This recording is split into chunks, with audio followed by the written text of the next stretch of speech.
And we are live. What's going on, everybody? This is Ryan Kinel with RK Outpost. It is awesome to be here live with you on this Sunday at our semi-normal time. Sometimes it shifts around a little bit, but I like this. I like this 5 o'clock Pacific, 8 o'clock Eastern time. And yeah, and you guys are lucky enough that I have two amazing women in the Fandom Menace joining me today. So first, I have Mary Mayhem. Mary, can you introduce yourself real quick, even though everyone I'm sure knows who you are? Hi, guys. I'm Pimp Master Ryan. I have all of the hot people on my streams. And yeah, candy corn sucks.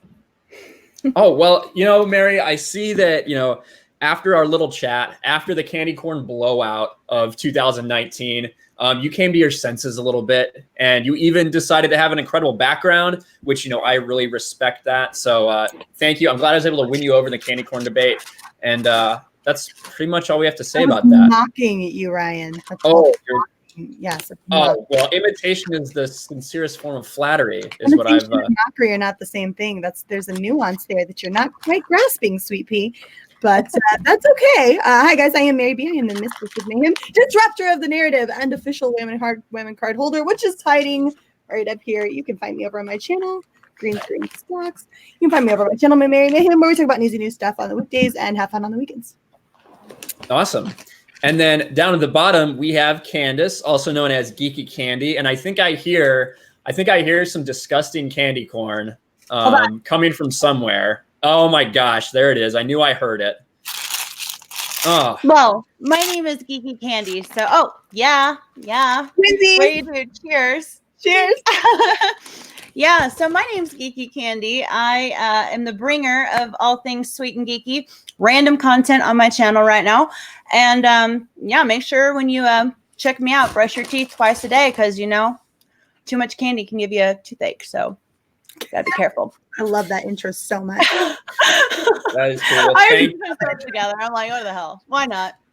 So, but yeah, sugar rocks. So anybody who hates any kind of form of sugar, you're sugarist, and you should stop that.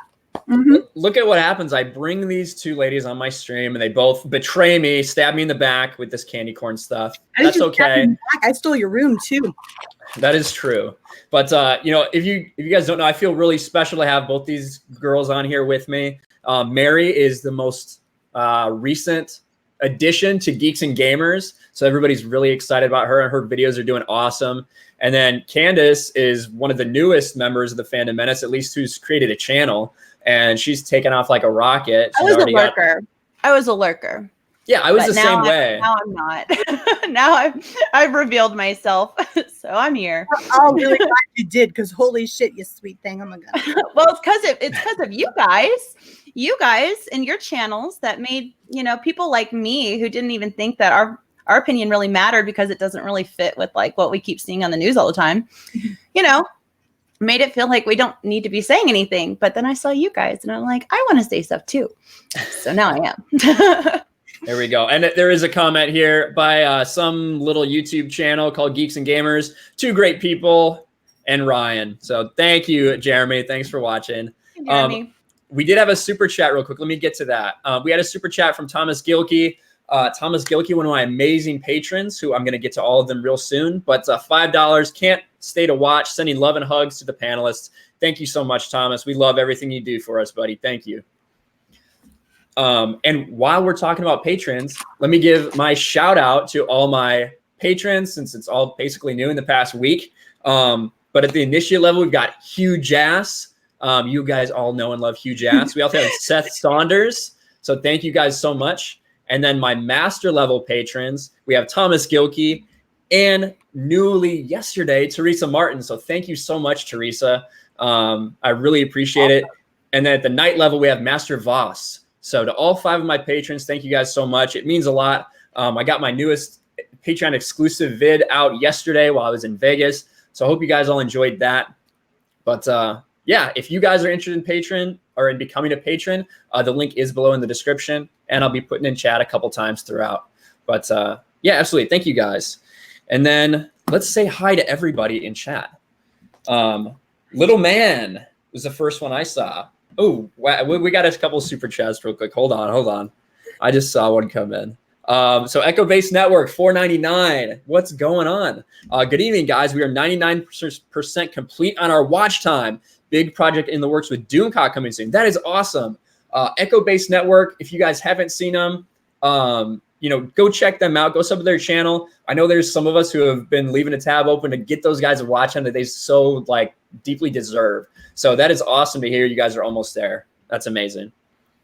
And then $20 from Geeks and Gamers, hashtag cancel Ryan. Yes, absolutely. Cancel Ryan, as always. So let's say hi to everybody. Little man, hello, Ryan. Hello, sir.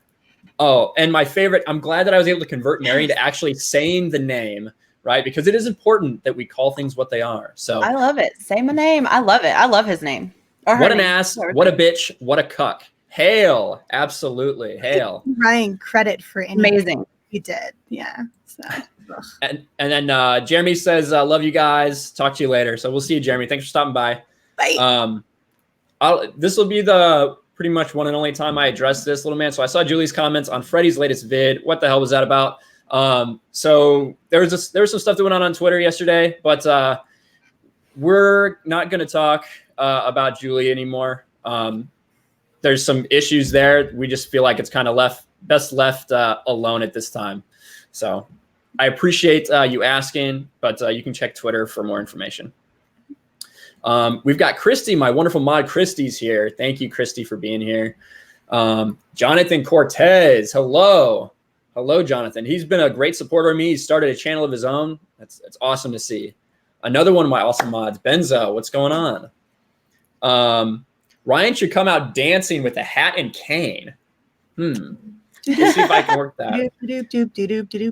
Hello, my ragtime doll. Yeah, I can try doing that. Doomcock can sing the intro. He knows that one.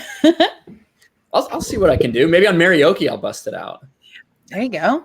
Well, I don't know. We're canceling Ryan, so I may just have Doomcock instead. There you go.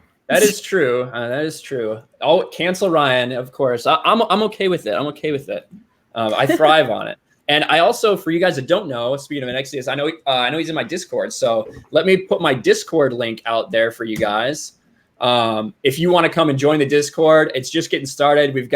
I know Lethal doesn't like the emojis, but they're getting better. So, and we've got a couple more super chats here real quick that I saw.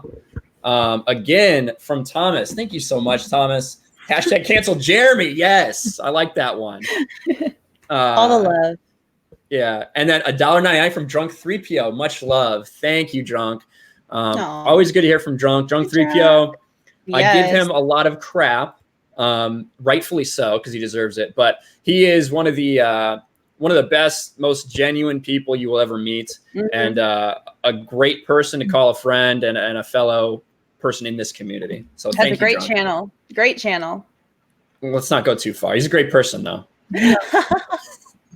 Just kidding. I'm with Candace. He has a wonderful channel, and he's beating all of us on the sub front. So yeah. You don't really have room to talk until you can at least catch up to him. Killing it. That's true. And then $2 from Shellback. Notice me, muscle man. Hashtag EU muscles. What's going on, Shellback? Shellback just hit 200 subscribers, which is awesome. He had a celebration stream that I couldn't go to because I was out of town. But congrats. Yeah, I really appreciate it, man. I was there. I was not. So I'm sorry. Hashtag cancel Ryan. Keck44. Oh, yeah, cancel Ryan. Keck44. Howdy. Hello. Good to see you. Alex McCarthy. I'm not going to read that. Oh, excuse me. I'm not going to read that. I will not dignify that. But he said candy corn rules. I guess I'll say it.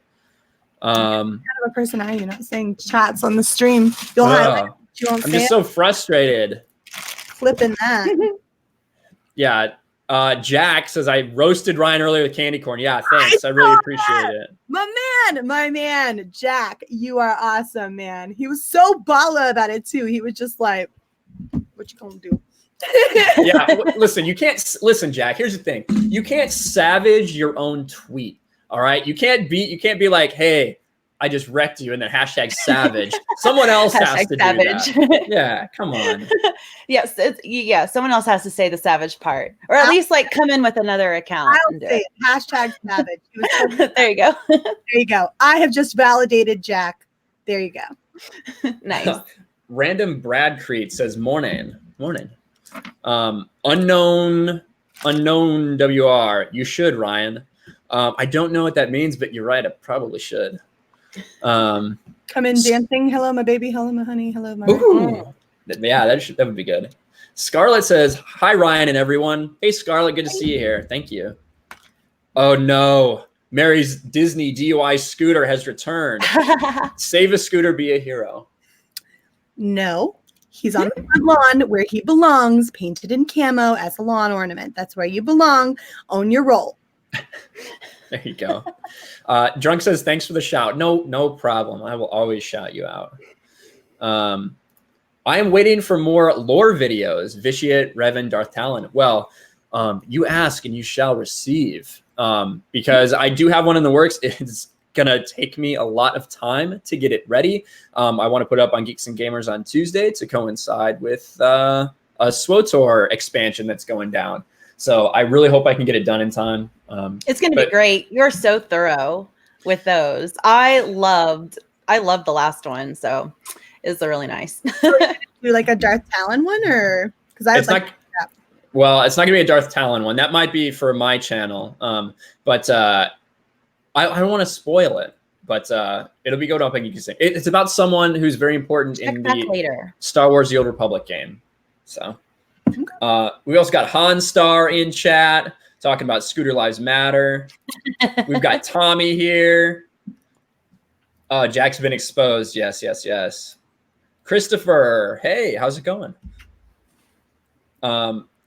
Another super chat here from the 200 sub special himself, Shellback. Mary was there. That's why I love her more. Hashtag Mary very cool. Very, very cool. Mary very cool. I don't like it. Doesn't really roll off the tongue, but I mean, I can't disagree with the sentiment. RC from the NYC, what's going on? And evening, ladies. Evening. Okay. I just wanted to do like a Charlie's Angel thing there and be like, hi, Tom. There you go. I like that. We do that over on Midnight's Edge After Dark. I bet he likes that. Laura's here. And you're right, Rock. Dolphins really dodged a bullet today. You are absolutely right. Let's see. Ryan Bush is here. You make a vitiate video, and I can't guarantee I won't be violent. It's not a vitiate video. It's someone else. But I hope you don't get too violent. And we've got Ryan S. here saying hi to everybody. Hi, Ryan. And Giovanna's here. Hey, Giovanna. Hey. And High Ground Master. And I think we are officially all caught up. So we are here, as always. We really don't have too many conversations on this channel that don't involve Star Wars in some way, shape, or form. So let me go ahead and we'll pull up this first story, which I know everybody has been waiting for it. I know everybody's really excited for this movie, and we've wanted to see the trailer. So, yeah, kind of. Yeah. So Star Wars, The Rise of Skywalker trailer hits Monday along with ticket sales. So it's going to be debut Monday night during Monday Night Football at halftime on Carrie Fisher's birthday. So I know, Mara, you've done a little bit of talking about this story with the stuff with John Boyega, with the trailer. And you did too, Candace. I think that was your first official video. It was. Good memory. Dude, tell him the thing about the twinsy stuff. Okay, so we're twins because randomly, like literally randomly, I told her, okay, so my first one I'm going to put on my channel, I think it's going to be this John Boyega one because like I haven't seen it around yet and it's kind of funny. So I'm just going to do something lighthearted on my channel. And she goes, oh my gosh, that's my first one with Geeks and Gamers. And I was like, we're twins. We're totally twins. Like we just came up with a random article and it just happened to be the same one. So it was bouncing between two articles and the other one had already been covered. So it got settled that I would do that one. And then I got the message from you and I was like, oh my God, we It was meant to be at that point. He just knew. Blonde counterparts. Yeah, that was the article where I read about it being the timing of it being Carrie Fisher's birthday. I didn't even notice that until I read that. So that was very interesting, and that just made it all the more okay. Yeah, I'm sure they planned it to come out this late because her birthday just happened to be right there. You know, I don't know. I feel like they got lucky. Yeah. So, you know, this movie, listen, I'm not excited about this movie. With all the leaks that we've seen, I'm not invested in this story anyway. With all the leaks we've seen, it just kind of makes me roll my eyes even harder at what's going on. But there are a lot of people who are still excited to see this. We had a little teaser of the trailer that, you know, leaked on social media that was just a video of, you know, Rey, Finn, and Poe. A teaser of a teaser. Yeah, just coming into the cockpit of the Millennium Falcon and looking at each other. So what do you guys really expect to see? Do you expect that we're going to see, you know, this has been often since Disney acquired Star Wars. I think there's been a trailer released every like year on Monday Night Football because obviously Disney owns ESPN. So it's easy for them to work that out. Yeah. What do you guys think the reaction to this is going to be, and kind of your thoughts on if you're excited for what we're going to see from Rise of Skywalker, or if you're kind of rolling your eyes like me? Mary, I was going to say ladies first because you're far more of a lady than I am. Oh gosh. But well, okay, go. You first, go. Okay, so this teaser of a teaser kind of thing kind of threw me off a little bit. I really wanted to. Okay, so this is going to be kind of a shock because I know this may not be popular sentiment within the fandom, but I am still secretly hoping for some really good, you know, good content here with the trailer and with the movie. I know with all of the stuff going on, the reality of that is it's unlikely, but I am an optimist at heart, for better or for worse, and that's just the way I am. But with that being said, I was very upset because I saw a lot of the same stuff we've already seen. So I was like, okay, so if they really want to dispel all these rumors about issues with production, and yet their teaser of a trailer, of the final trailer that's coming out, has the same stuff of the last trailers, I'm like, okay. Yeah, I'm not feeling confident anymore about this. So that's my initial reaction with the trailer. But you know, Mary, if you want to talk a little bit about it, I do want to circle back eventually, though, when we talk about the production behind this trailer a little bit. So, what do you think, Mary? You know, like, well, I'm going to harken back to the last trailer, but and I agree with what you said, that it's nothing new. There's nothing new.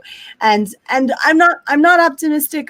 There were some rumors that I'd heard essentially like about the son who might be like the big bad villain. And that would have been Snoke and all that jazz. And that jazzed me up a bit because I really loved Clone Wars and I'm a big fan of that. I know Ryan, who's super far into the EU and just sort of beginning to navigate this area, will not necessarily be 100% in agreement with me on that. But I had been excited about the possibility and the potential that there was in place, but hearing about all of this, like, and I know we'll come back to that as well, the reshoots and whatnot, there's nothing new. They're handing us nothing new, and it looks like everybody's running around with their hair on fire at this point, right? Pretty much. Yeah. I'm not exactly optimistic. And look, I don't think any of us were optimistic at any point because ever since The Last Jedi came out, we've all sort of just been like, where could you even possibly take this? What could you possibly do to salvage this? I am one of those people who's sort of sitting back and watching and waiting for the train wreck, right? Because I'll happily eat some popcorn to a train wreck. That's fine, right? Like, because there's no people on board, so it's fine. So, and the best parts, again, to me at least, were the original character parts. So you know, it just, oh my gosh, I'm just so upset about that. You know, hearing Palpatine's laugh was initially, that was kind of like, oh, that was interesting. But then we hear it again. It's like, okay, yeah, that's still the most interesting part of the trailer, but it's, we've heard it before, you know, and then, you know, Lando is seeing him makes me happy all the time. I don't care if I see him again and again more in the next trailer. That's fine. My biggest want is to see Rose Tico in the the final trailer. I think that would be fantastic. That would truly prove that she is done with her part of the production, perhaps, and that maybe she's gonna make a little stop there. That'd be nice. I haven't seen hide nor hair of her. I guess she's dead. Is that, or is she? I haven't heard. Drunk's collected all of her, I guess. He's there. She's just hanging out on his shelf back in Drunk's place, I think. There are So worse if the to be. So if the rumors are true, basically she only has about like 5 minutes of screen time in the entire movie, from what I understand. I don't know if she's going to die. I don't know if they just phase her out. But real quick, let me hit a couple super chats we just got in. $5 from Christopher Archella, I'm going to say. Hey guys, question. What's your opinion on XR Kun and also Shadow of the Empire? So XR Kun is one of the very early Jedi that turned to the dark side, and like one of the beginnings of the Sith Empire. XR Kun is an awesome character. He pops up again a couple times as a spirit, most notably maybe to possess Kip Durin during the Jedi Academy series. He's a really cool character. He's one of the first, I think he may be the first in appearance. Even those comics were written back in 96. I don't remember anyone else with a double-bladed lightsaber before him.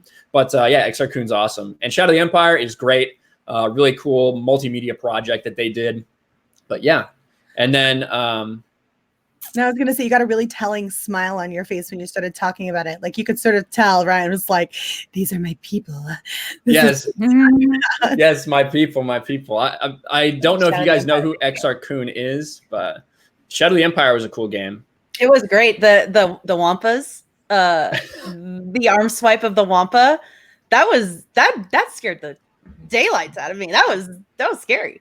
And then the Hoth battle. That was a good game. That was a really good game. Go. If you guys don't know, Candace is a legit gamer girl. So I just came out pretty much as that. I didn't think that was a big deal, but I guess some people like to know that other people do play games. And I used to play a lot of them, and I still kind of do. So yeah. And then I know Mary was really into World of Warcraft, like insanely into World of Warcraft and Zelda, I'm pretty sure, right? Nice. Yes. So specifically World of Warcraft like took over my life for like 5 years. I was the third best. Yeah, dude, like you lose your soul to that game. Okay. Literally spoke to no one outside of the house except for my children, my husband. And that was essentially it. Like you'd go to the store, you'd do what you had to do, and then you'd jump on the game and you'd be like, grind. This is my reality. I was the third best geared tank on my server, and yeah, it was my nice. I was a paladin, Auspex heals. Of course, I had everything. Obviously I had, that was my main. My main was a paladin, and then of course my alts were, I had a mage and I had a death knight, and so yeah, I was a huge World of Warcraft player. And then one day I sort of woke up and was like, there's a world out there and I need to interact with it. And so, yeah, I haven't really looked back since, but yeah, I was an online gamer. So yeah. Nice. And then Laura's here. Hey, Laura. Sorry. $2 from Laura. Ryan stole my fan fiction. Reshoot rumors just to make us think they care. Maybe it does definitely seem like, I know Candace wants to get in that real quick about all these reshoots. So let me finish up a couple of these super chats. Another $2 from Laura. Oh no, did they Jar Jar Rose Tico? I don't know. No one is quite sure what's going on with Rose Tico. And it's, I can't say it's sad because I hated the character of Rose Tico. It sucks for Kelly Marie Tran if they did that to her character, but I mean, Rose Tico had like almost no point in the movie. So in The Last Jedi. So maybe they can do something for her in Rise of Skywalker. And then $2 from Jonathan Cortez. Thank you, Jonathan. Excited for The Rise of Skywalker, but the trilogy has no plan. Multiple directors. Yeah. It's hard to disagree with that. It is hard to disagree that the trilogy has no plan. Because they can lie to us as much as they want, but it's clear that there's no connected tissue between The Force Awakens and The Last Jedi. It doesn't make any sense. And then real quick, 2 gamer girls, it's getting hot in here. There you go. Absolutely. All right. And then did you guys want to say anything more about Rise of Skywalker? I'm good. Well, regarding production, I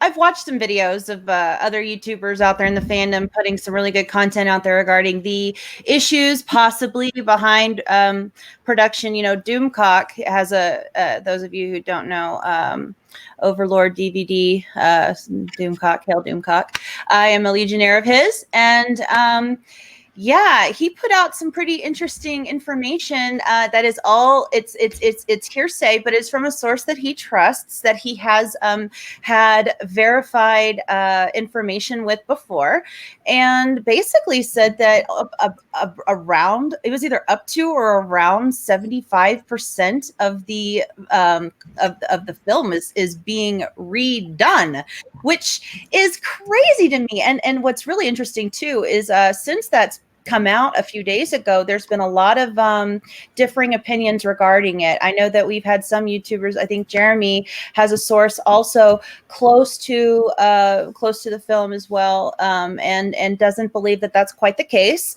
but you know, doesn't take away from the fact of it being an utter crap storm. You know, Odin also disagreed to some extent. Odin's movie blog, just from the pure standpoint of the production taking so much time in the editing phase, being that it is mostly a CG movie. The idea of rendering 75% of the movie with 64 days to go, or 63, I can't recall, is kind of impossible. So that was his take. But then we have Midnight's Edge also had some really great information regarding it too, likening it to the John Carter reshoots and having their huge flop because of that, and the huge amount of money that went into it. But because of the issues with the last minute editing, it just all fell apart. Justice League, you know, I know we're going to be talking about that a little bit later. So, you know, time management issues there. And it just feels like that's where this is all heading. Whether or not it is 75% or close to that, I don't know. But it is eerie, coincidentally eerie, that they don't have any new content in their trailers, really, and that they're putting mostly, as Jeremy spoke about in his Geeks and Gamers video, that it's mostly the trailers are old footage from previous trilogies, or the same thing from the very first trailer. So that all speaks to it being very credible to me. But again, Odin put up a pretty good case regarding just the schematics of rendering alone being a time suck. Like, allowing I don't even know that it's possible. I think the truth probably lands somewhere in the middle. But there probably is a lot of we know for a fact that there were reshoots taking place, right? Yeah. What we don't know for certain is to what extent that is. And I do agree with Odin that that's just physically, it's not possible to meet the due date and to do everything that you would have to do in the editing process and get it out. But I do think it probably lands somewhere in the middle there, where there's a lot there.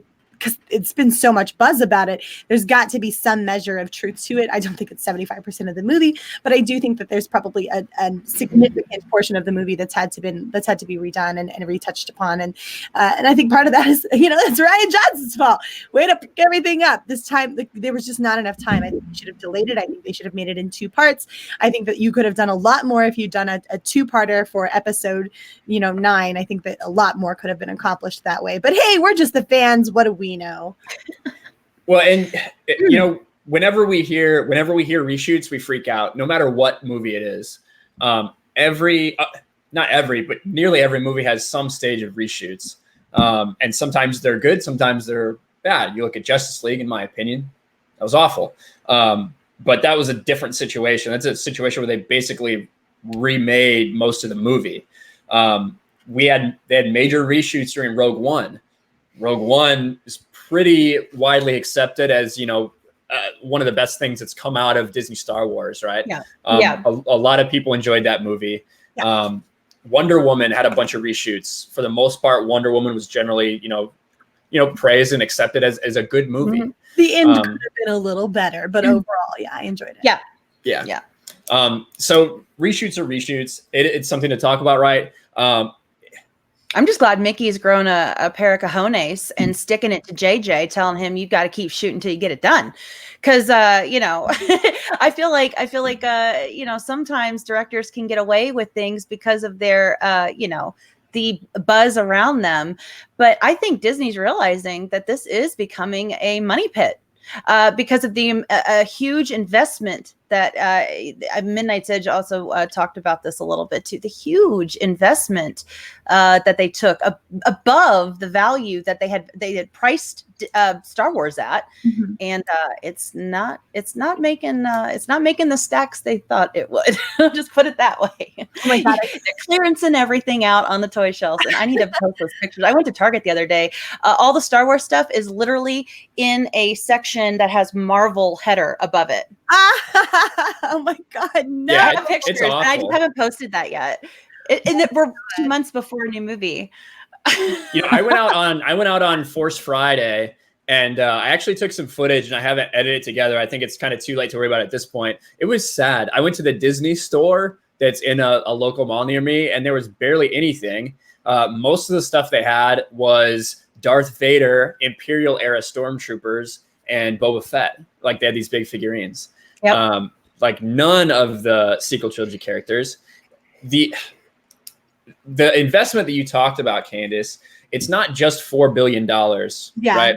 When you're a company, Disney, if they hadn't spent $4 billion on Star Wars, they would have spent it on something else. And so you're looking to make your money back, not just your money back, but your investment money. If they had taken that money and put it into any like average mutual fund that you or I could put our money into with a 10% return with a modest growth plan. Yeah. Exactly. With a 10% return per year. What would that number be? And that's the number that they have to well exceed for it to be considered, a great success. And long term, let's be real. I think it will. I don't think that there's any hope of them like losing money on this, but it's definitely hasn't. I don't think it's been the return that they expected, especially with the toys. They can't have too many more solos and expect this to be what they were hoping for, right? Like, because what did they say? They doubled basically their budget on Solo and then didn't make anywhere near close to it back. I think they lost 80 million or that something. Was so ambitious. It was so ambitious if they to assume that they knew the soul of the franchise that well to bastardize his character in that way. Yeah. That I lost a lot of faith at that point. I wanted to like them, but I'm glad you brought up that Solo because I'm sorry. I just made me really. I love Han. Their vision, their story. You tell their story, and so they told their story, and then the fans rejected it, right? So I think it speaks a lot to look. You didn't buy something so you could tell your stories. You bought an established franchise where these characters are already well known and loved, and then you decided to play in that sandpit without respecting those characters, and so you get what you deserve, as the Joker puts it. So I think. Hopefully they're starting to wake up a little bit. Certainly, I did a video on Geeks and Gamers. Kathleen Kennedy is beginning to speak I love the criticism, right? I love hearing what you guys have to say. Not so much, though. No woman really will ever say. No real woman will ever say. Sorry. I don't want to hear that. Damn it. We don't like criticism. No, she is out of her mind. Yeah, completely insane. I do think it's funny that they're playing in this pit. They want to tell their own stories, but they're bastardizing the characters that already exist. Then tell new Star Wars stories. For the love of Bob, go ahead and tell the new Star Wars stories. Don't grab the characters that already exist that we know and that we love, and then tell your own story. Because that's not how this works.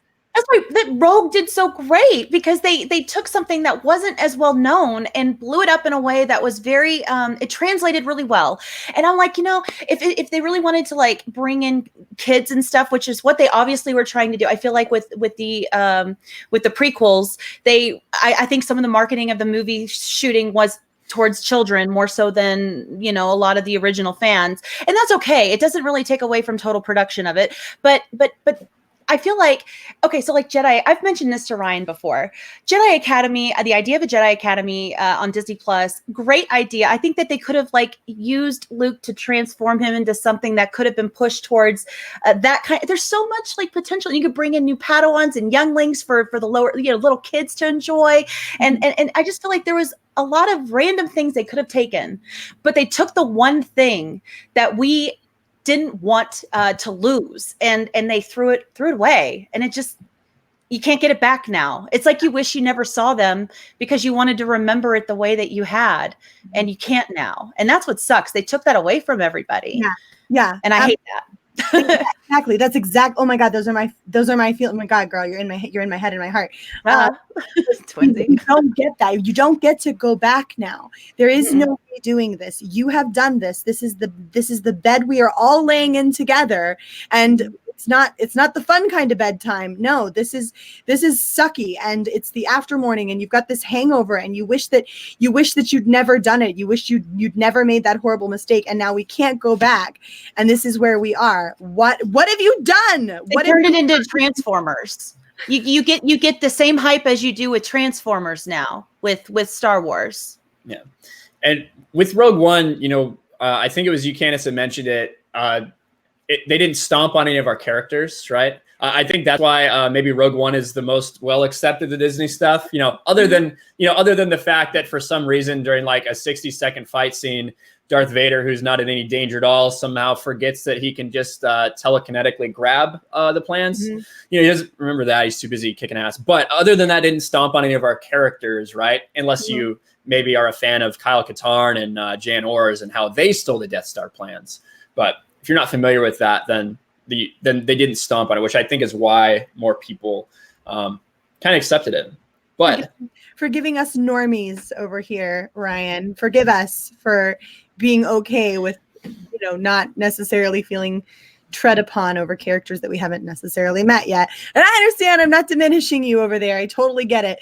But a lot of the Star Wars audience, we were just happy to see justice done to Darth Vader. Like, come on, that's the coolest Darth Vader moment in history of cinema.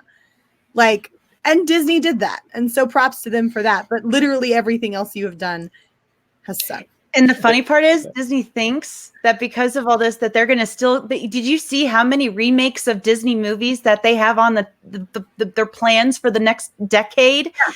And they think that we want to see those remakes after what they've done. It's insanity. Like, we don't want to ruin what we have in our heads of the original because we've seen what's happened when Disney remakes things. Like, just don't touch it. Leave it alone. Just go away. Please, what was it? Mark Hamill had to resist the urge to be like, these people are playing in my toy box with my toys and wanting to growl at them and tell them to get out. But that's exactly what they're doing. They're getting into all of our toy box and they're ripping the heads off of our toys and then wondering why we're upset. Yeah. Well, because you've destroyed my favorite toy. What have you done? Stop that, please. I wanted to play with it again later, and now I can't because you've ripped all the arms and legs off, and you didn't even do it in a cool way because, like, you just did it yourself. Like, you could have had a Rancor or something bite it off. No, just did it yourself. That's all I have to say about that. Well, that is enough talking about how bad some of the things are in Star Wars. Let's talk about some things that we love about Star Wars, specifically that I love, and one of the reasons I created my channel, and that's the Star Wars Expanded Universe. Now, I know that the two other people on this panel with me were not necessarily exposed to too many things in the EU before the past couple of months.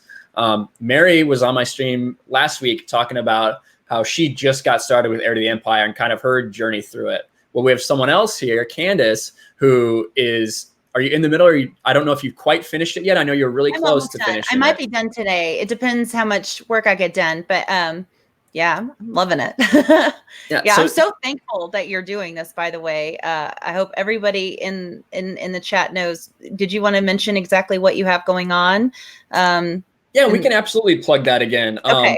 So a couple weeks ago, we basically, myself and a couple other people, including Lethal Lightning and Callum Johns, we're starting essentially an Expanded Universe book club. And we put a poll out on Twitter. People wanted to start with the Thrawn trilogy. So we were starting with Heir to the Empire. So we have a bunch of people reading along with us right now. And next Saturday, so it's 6 days from now, at around this time, we're going to be doing a book review of Heir to the Empire, a live stream book review, where everybody's welcome to join us and chat and kind of give us their thoughts and all that. So I think it's going to be really fun. I'm hoping that everybody has a good time. I'm just glad so many people are reading the Star Wars Expanded Universe. And if you haven't started yet, it's okay. Get the Audible. It is an amazing story. The way that they do it, they've got the great sound effects, and the voices are spot on. I cannot get over that enough. And I think it's only like 13 hours, so you can get it now and still be here for that review. So that'll be good. Yeah, and it's absolutely worth your time. Like the Audible book, it doesn't even come across as like a book reading. It really does come across as like an audio drama. They've got like sound effects and everything. And they're so perfectly correct, Candace. The voices are dead. I mean, I was even surprised how quickly I got used to his Leia voice. Oh yeah, that was hard at first, but then he did Lando. Oh, and Han. Oh, and I was like, are you kidding me?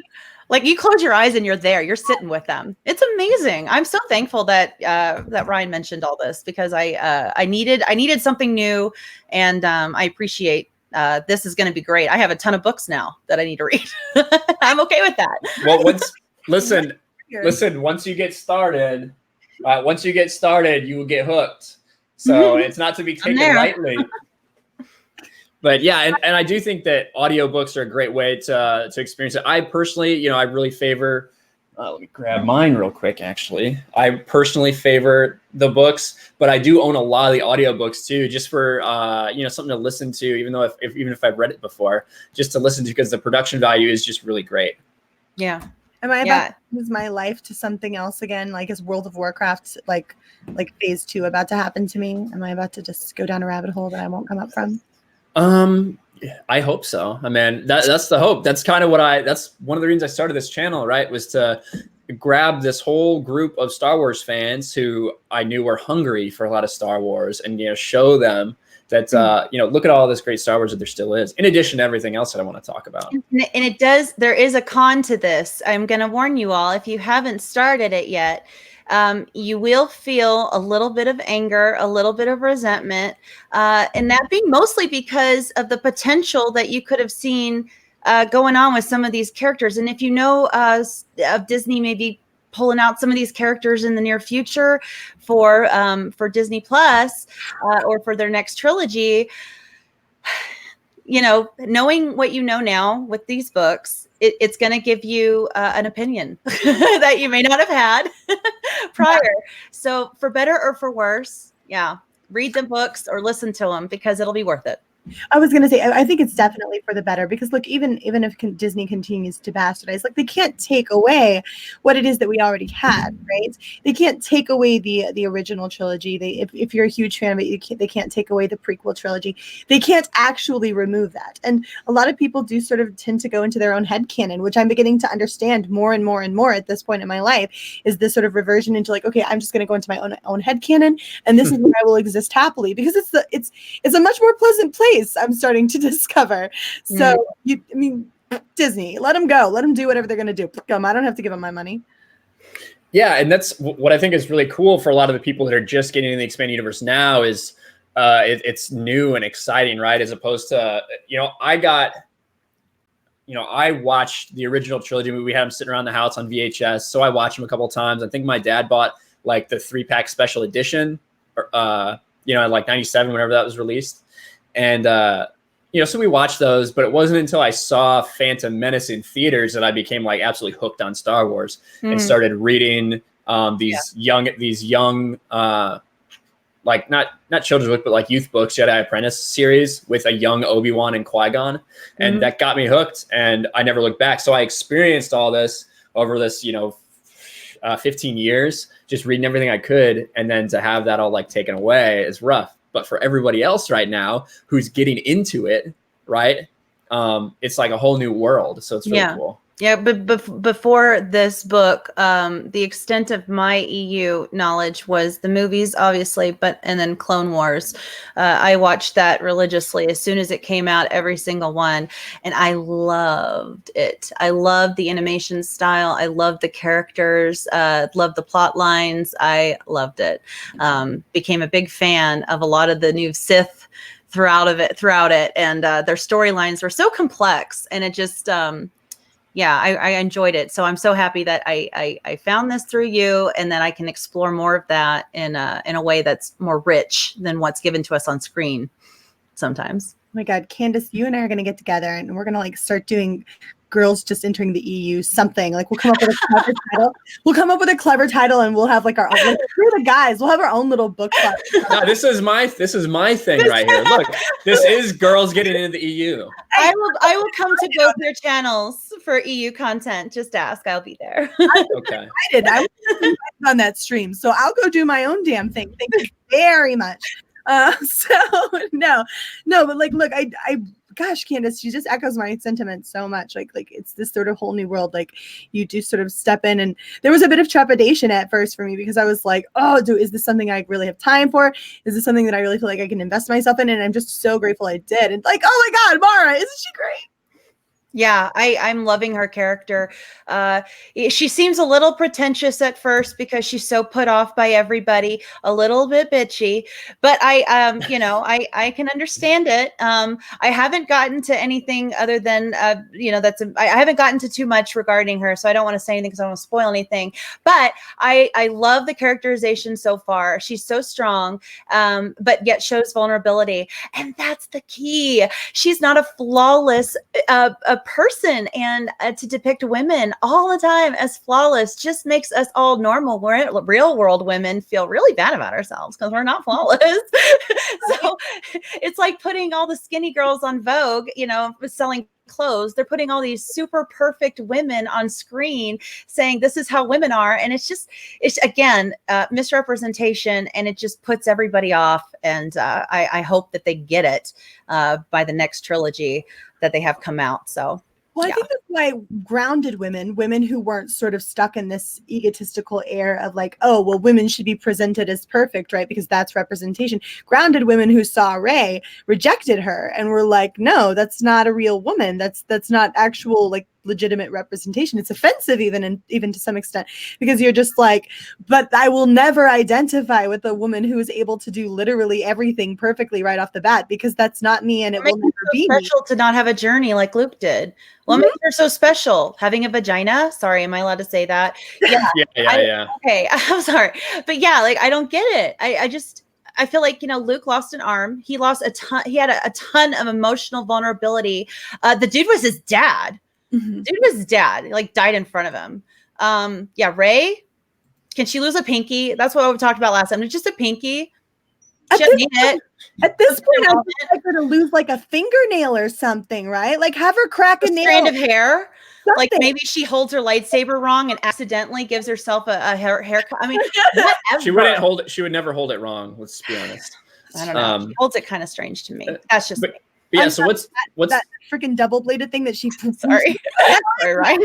Sorry, I'm sorry. Okay, go ahead, Ryan. We took over. That's what you get with two girls. Just That's true. But we already talked about the Star Wars we hate. So let's talk about the Star Wars we love. I love you. There you go. So what is like the one thing, if you could say, like what caught you? Like, was it the characters, the way that they were, the way they were portrayed, that Luke was who Luke thought he was, or kind of what was it that made you enjoy it the most, do you think? Regarding the writing, how they brought them to you. I spoke to you about this with one. I don't want to get again into too much detail because I don't want to spoil anything. And it's really hard because you're like, dig it now. And I have a big mouth sometimes, but I'm going to do my best. So when they introduce Han, because Han is in the book, I'm sure I can just say that, they use certain references that bring a nostalgia to your mind.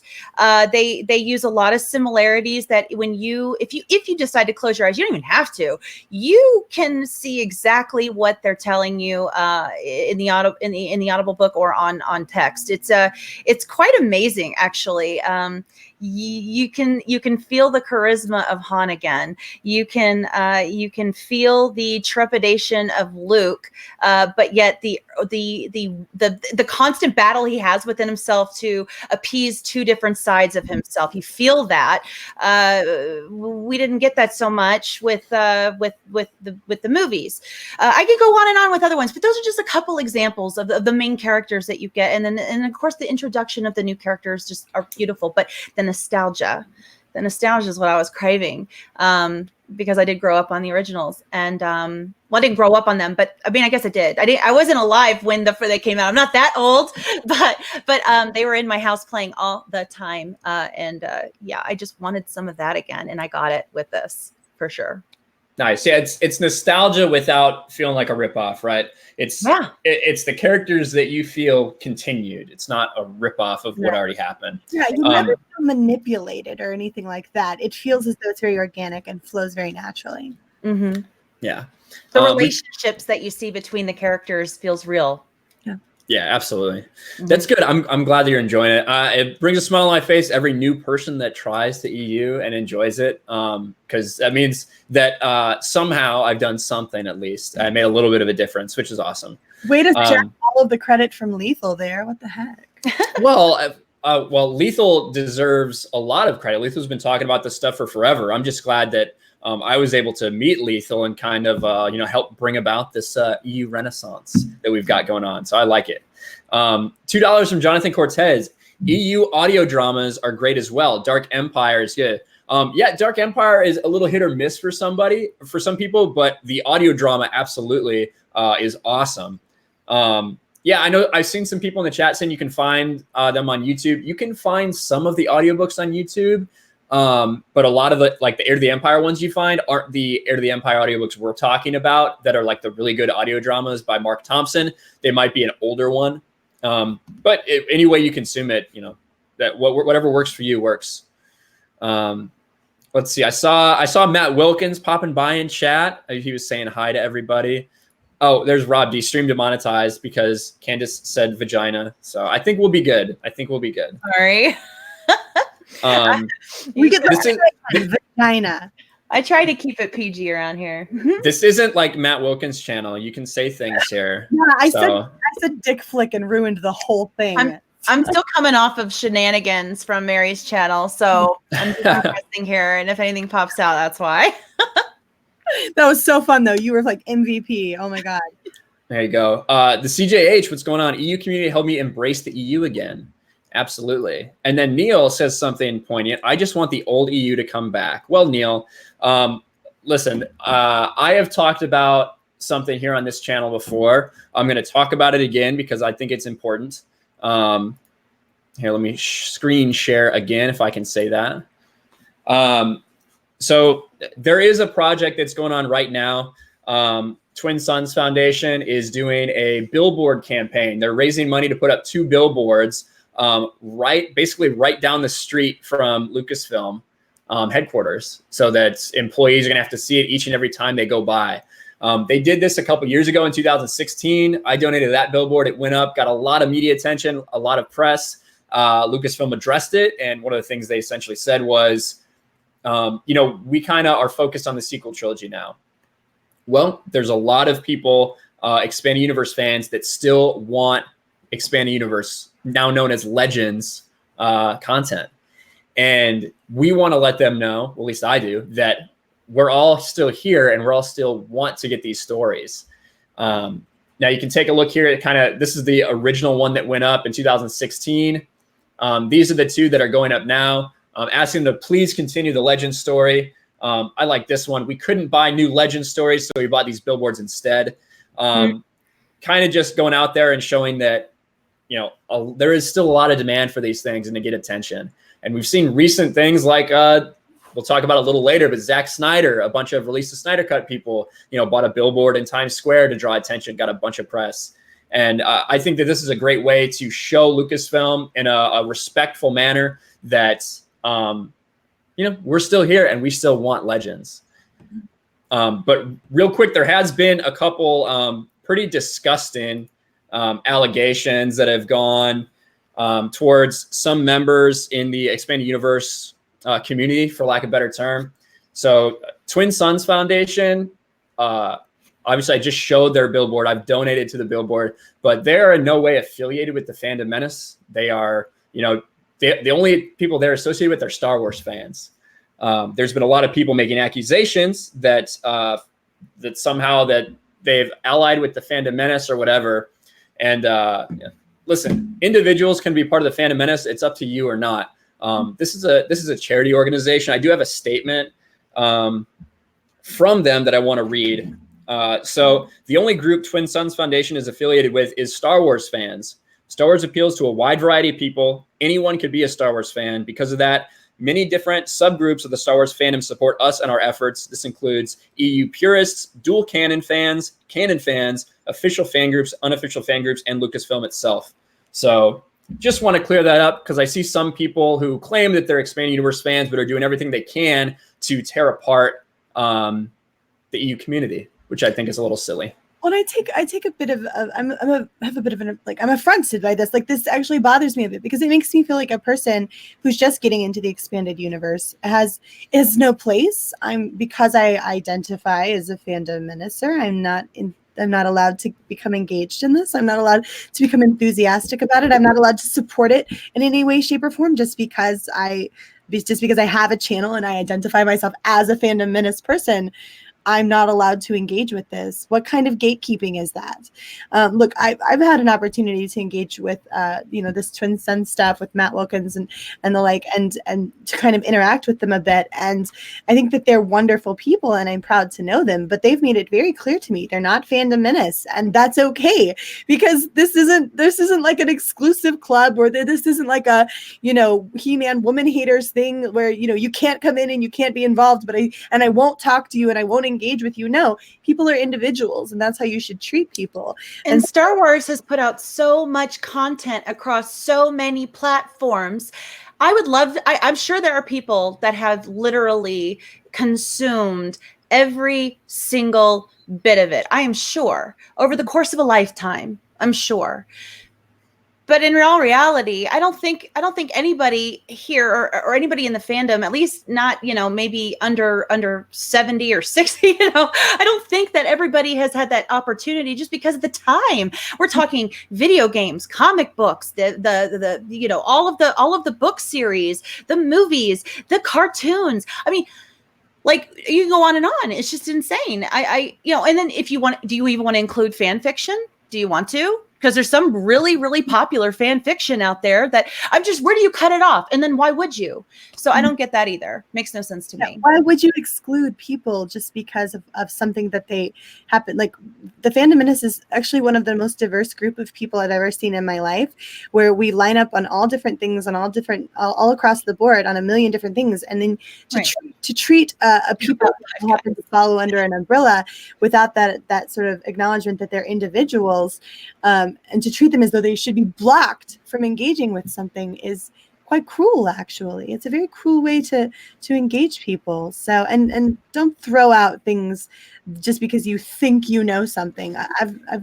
I've absolutely had an opportunity to interact with the Twin Sun and with Matt and with Callum and other people under that, and they've made no bones about it. Hey, yeah, cool, we'll be friends, but we're not Fandom Menace. But they don't treat me like I'm disgusting or something either. They just treat me like me, and that's wonderful. Yeah, and here we have Neil, right? Neil, who's always on my channel, right? He's not part of Fandom Menace, but he likes listening to Ryan and Mary, and that's awesome. And I hope you enjoy listening to Candace too.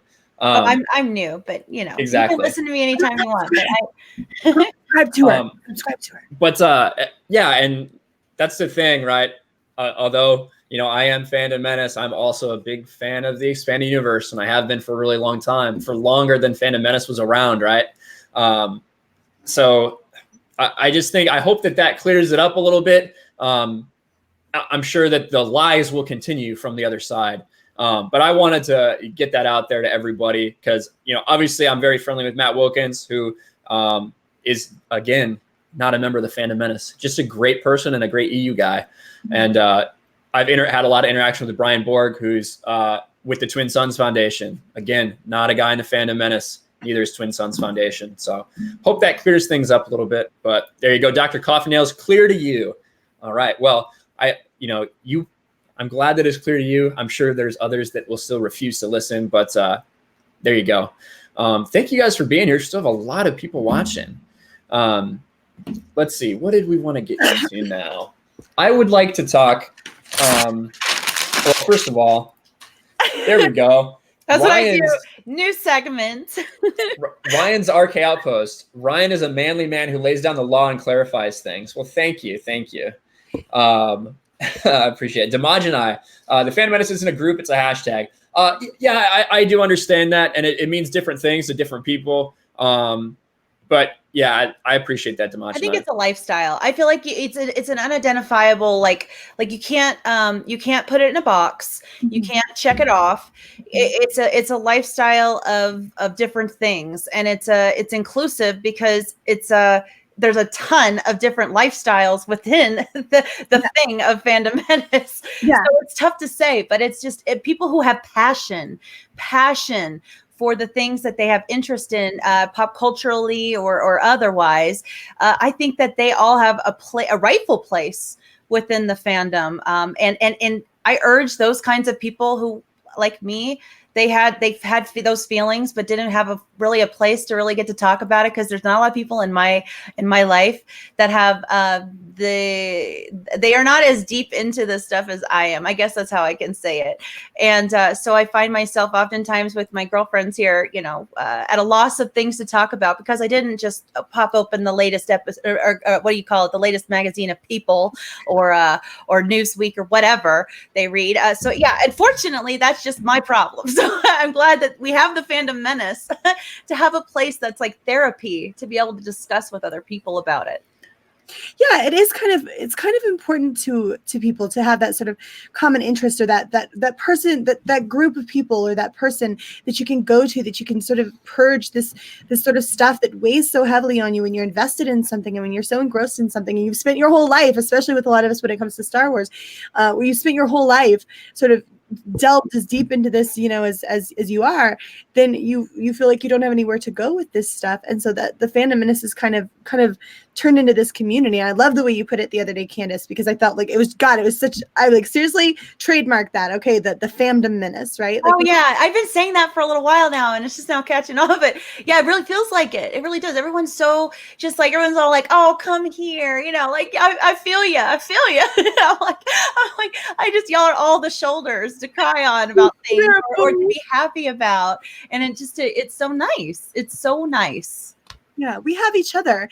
And honestly, and we don't, that's one of the things that is so amazing about this community, is that we don't care about the politics aspect of it, because there are so many people in the Fandom Menace who have different politics, who have, like you talk about Jesse Milestone or Abunas, who are like they're left wing, like they're Democrats, right? Mm-hmm. Or like you could take people like myself, who's a libertarian, and I don't fit in anywhere, right? Like I'm an actual libertarian. Like sometimes I'm seriously borderline like anarchist. Can we just burn it all down?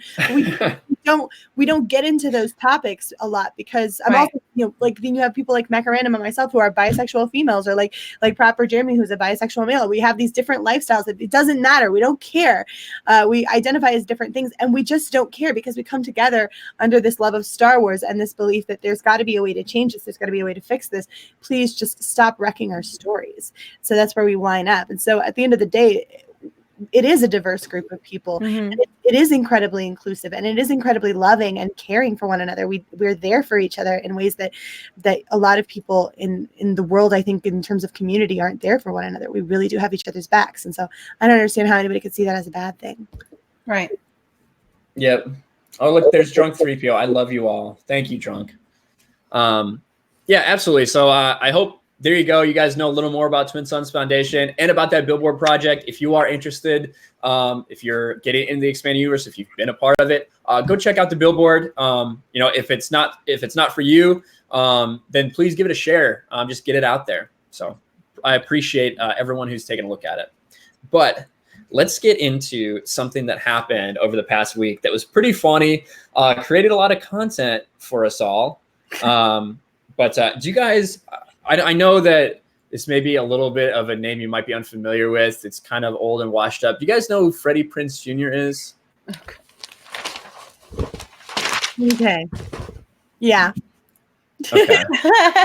So we're not going to spend too much time on it, because I already made 2 videos about it. I did a whole live stream dissecting his initial claims, right? His initial rant that he went on about Star Wars fans, Star Wars being for kids, and how the Force works. So, I don't want to go too much into it, but I do want to show everybody kind of what happened.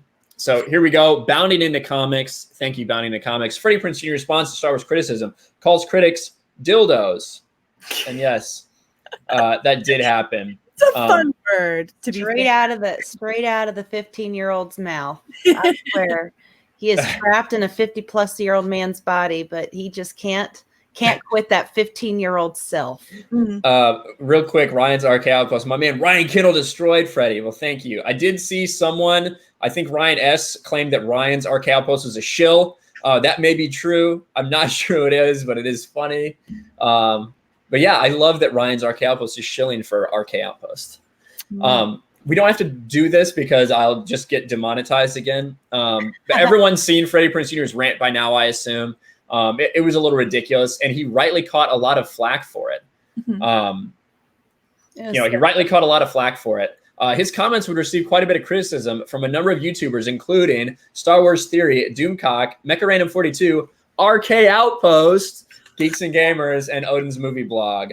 I will admit I was pretty shocked to see my name and my video included in this article, which is really cool.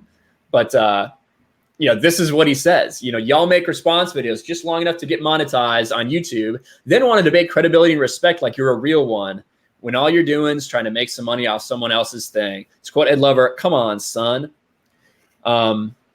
Then Will Brock asked him if he's referring to Jeremy, and he said, I don't know who that is. It's a broad tweet to cover all the dildos that like to talk tough. He sounds so insecure, and it's so sad because he started so long ago, and having a pretty good career, I'd say, when he was, much younger. And God, it's like a washed up old sock. He's just so gross, dirty, and the way he, you just want to throw him away and not ever look back. Burn the trash can. It's just nasty. And he lost his class. It's back in the 90s. I'm like, gosh dang, there's a reason you are only a voice actor now, because you're tough to look at. It's sad, and I hate saying that, but he's mean, so I can say it. But oh, jeez. He is. He's a bully. He's a bully. And you know what? It's funny because this big movie that he was in, he was a big bully in that one too. He came out later as it, and then he regretted it. And she's all that. It was awful. I just like, golly, just grow up. I feel bad for his kids. Aren't they embarrassed? I'd be embarrassed. I'd be like, Dad, just shut up. You're so gross. Like, just. I'm sorry. I love Kim because she's just so straight up savage, and she's completely correct. And look, I'll step out with the whammon card here right now. He is gross. He's absolutely gross. There's nothing about it. Dude, you're a grown ass man. Why don't you start to act again? Who says that? You are nasty. If you'd like, that's your first thought back. Like that's your response. Exactly. Okay. You put it on Twitter. You think you're that cool? There's nothing cool about it. And it's an incredible turnoff to anybody who's trying to engage with the guy, because it feels like you're talking to a 12-year-old. So how am I supposed to have a dialogue with you? How am I supposed to have a grown-up conversation when every other word is an F-bomb and you're saying things like dildo? And like I will throw it out there as a female. It's unattractive. You're disgusting. And absolutely, I want to throw the nasty, dirty old sock in the trash can and go buy some clean new socks because I feel unclean. You've made me feel unclean, Freddie Prinze Jr. Exactly. That's what I was getting at with that. I'm glad you got it. Yeah, and he did have a freak out, right? He started responding to all these people. This is a dude who has 130,000 followers on Twitter, who's been in huge movies, who has, I don't know about huge movies. He's been in a lot of movies over the years. He is a name that people know. And for him to get so upset about the criticism that I feel like insecure. was rightly placed, right? And there were two separate things, right? One, you were attacking the fans. Mm-hmm. That is never going to be good anywhere you go, attacking the fans like that. And the second, the stuff you talked about on the Force, that you can argue. I would be fine if he was arguing about that back and forth, because he obviously feels he's right. I think he's dead wrong based on movies and the TV shows and the books and literally anything. We can go for Buffy. I feel like she's got to get out of that. We can have those arguments, though. The arguments about the Force and how it works back and forth, those have been going, those are basically timeless at this point. They've been going on for decades, right? That's not the problem. It's this nonsense of you throw, and I'm sorry, but he's a cuck. He's a complete and utter cuck. He is. He's a cuck, and he throws it out there. Oh, you're just mad because the Millennium Falcon got given to a woman. Well, Candace and I talked about this a bit on the Wednesday night stream that we did together. Essentially, well, okay, so you can lob that. I guess somehow it's valid. It's valid criticism that you can lob at every male out there because by virtue of their gender alone, it's validating your criticism that you're just mad because they gave the Millennium Falcon to a woman. Well, now we are here. So no, God, and I don't want to go into this too much because it goes back to the things you don't like about Star Wars, because I don't want to do that again. But there's several reasons why that's wrong, and one of it has to do with the idea of Chewbacca and his entire race being they were enslaved at first. They were considered property, all right. And so to just be casually, he's just the side to the entree of the Millennium Falcon to Rey. Like here you go, part of the property. You get Chewbacca too. It's just like did they miss that? Are they not as woke as we thought? Like I just don't get it. What is get it? Wait, for all of this woke criticism, you could be a little woker, guys. You could be a little woker. Totally endorsing the slavery of the Wookiees, and it's awful. I need a hashtag that. Lives matter. Yeah, exactly. Just a hashtag. Okay. I think I missed a couple super chats along the way, so I can't find them in here, but I will make sure to say them. So real quick, for $5, Lost Jedi 22. I love the EU audiobooks, but stop buying because of where the money goes. Is there a secondhand market for audiobooks? Not really. You can check. Most of it's digital, right? There are some CDs that you can find. You can probably buy those used on eBay and Amazon, but they're probably pretty tough to find. I understand that completely about where the money goes. Mm-hmm. I do think, one of the things that I've always thought, you hear a lot of people complain about not wanting like a Legends banner on their book. I do think that when we spend our money on these things that we like, it sends a message to Disney that people are still buying those things. But if you want to get them for cheap and don't want any money to go to Disney, I completely understand that too. So eBay's probably your best chance. And then for $1.99, Guitar Boy Jeff. Oh God, here we go. Princess Jr. Yes. Freddie Princess Jr. Yes. And like I said, I don't want to spend too long on it because we've already kind of beat him to death. But after that second round, and I did a video on I think Monday where I found Freddie Prinze Jr.'s monetized YouTube channel. Dude, I went there. I was there. Yes. So I found Y'all Freddie are braver Prinze Jr.'s. than I am. Because he's sitting there complaining about people monetize it, like making things just long enough to be monetized, right? And then doing it. He's got a channel that plays like board games or something. He doesn't have a whole lot of interactions, but I have YouTube Premium, so I logged out of that, logged into a different account to see if any ads run. And sure enough, ads are running on his videos. So I thought it was pretty hypocritical for him to say that. Okay. Yeah, I did think it was pretty hypocritical for him to say that. And he's free to have his opinion, Hollywood. right? But there are no hypocrites in Hollywood. well, he's free to have his opinion, and that's great, but you're also going to get some response, right? You're going to get some response, and you're just freaking out on Twitter, replying to people with, not even a tenth of the followers you have, not even a thousandth of the followers you have. And it just really speaks volumes, I think. So dumb. All right. I'm ready to move on. I'm sorry. I'm so done with him. Like, gross. I will say I've only seen one thing on his Twitter recently. I will go ahead and share this. He mostly shut up after all the videos on Monday came out about his reaction to everyone's reaction. I will share this real quick. PewDiePie. Yeah, so this is about PewDiePie being banned in China, right? Yeah. PewDiePie's now banned in China. This is his very comment. epic. Yes. What? You've never played YouTube Simulator? Oh, yeah. I love it. So China's just like the one person on Twitter that can't take any criticism and just blocks everyone. And then this guy says, so real Freddie Prinze Jr. is China. And tags a bunch of people. Almost no interaction on the tweet except for Freddie Prinze Jr. You think what those clowns do is criticism? Your parents owe Twitter an apology. And I didn't see anything else after this, but I did see our own Mara Jade onto him. Excuse me, who are you calling a clown? So I was hoping maybe to see that blow up, but it never did, because that would have been fun to see. But he's such a freaking twat waffle. Yeah, that's I true. really can't see it. Like, Yeah, I bet you Sarah Michelle Gellar has to be feeling regret. I mean, like honestly, she, they married younger. They were both like at the time. We were like, yeah, we could see that. sure. But now, Plus their hearts for staying together. But sweetheart, he didn't grow up. So Andy, God, who'd have guessed? Man, who'd have guessed Freddie Prinze? It's sort of, what a pity.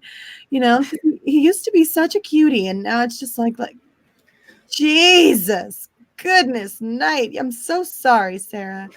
So sorry, sweetie. You could trade up. You've still got plenty ahead. no, it's good. It's good. I don't endorse, like splitting up for like not legitimate reasons, but he is a douche canoe, and I feel bad for her.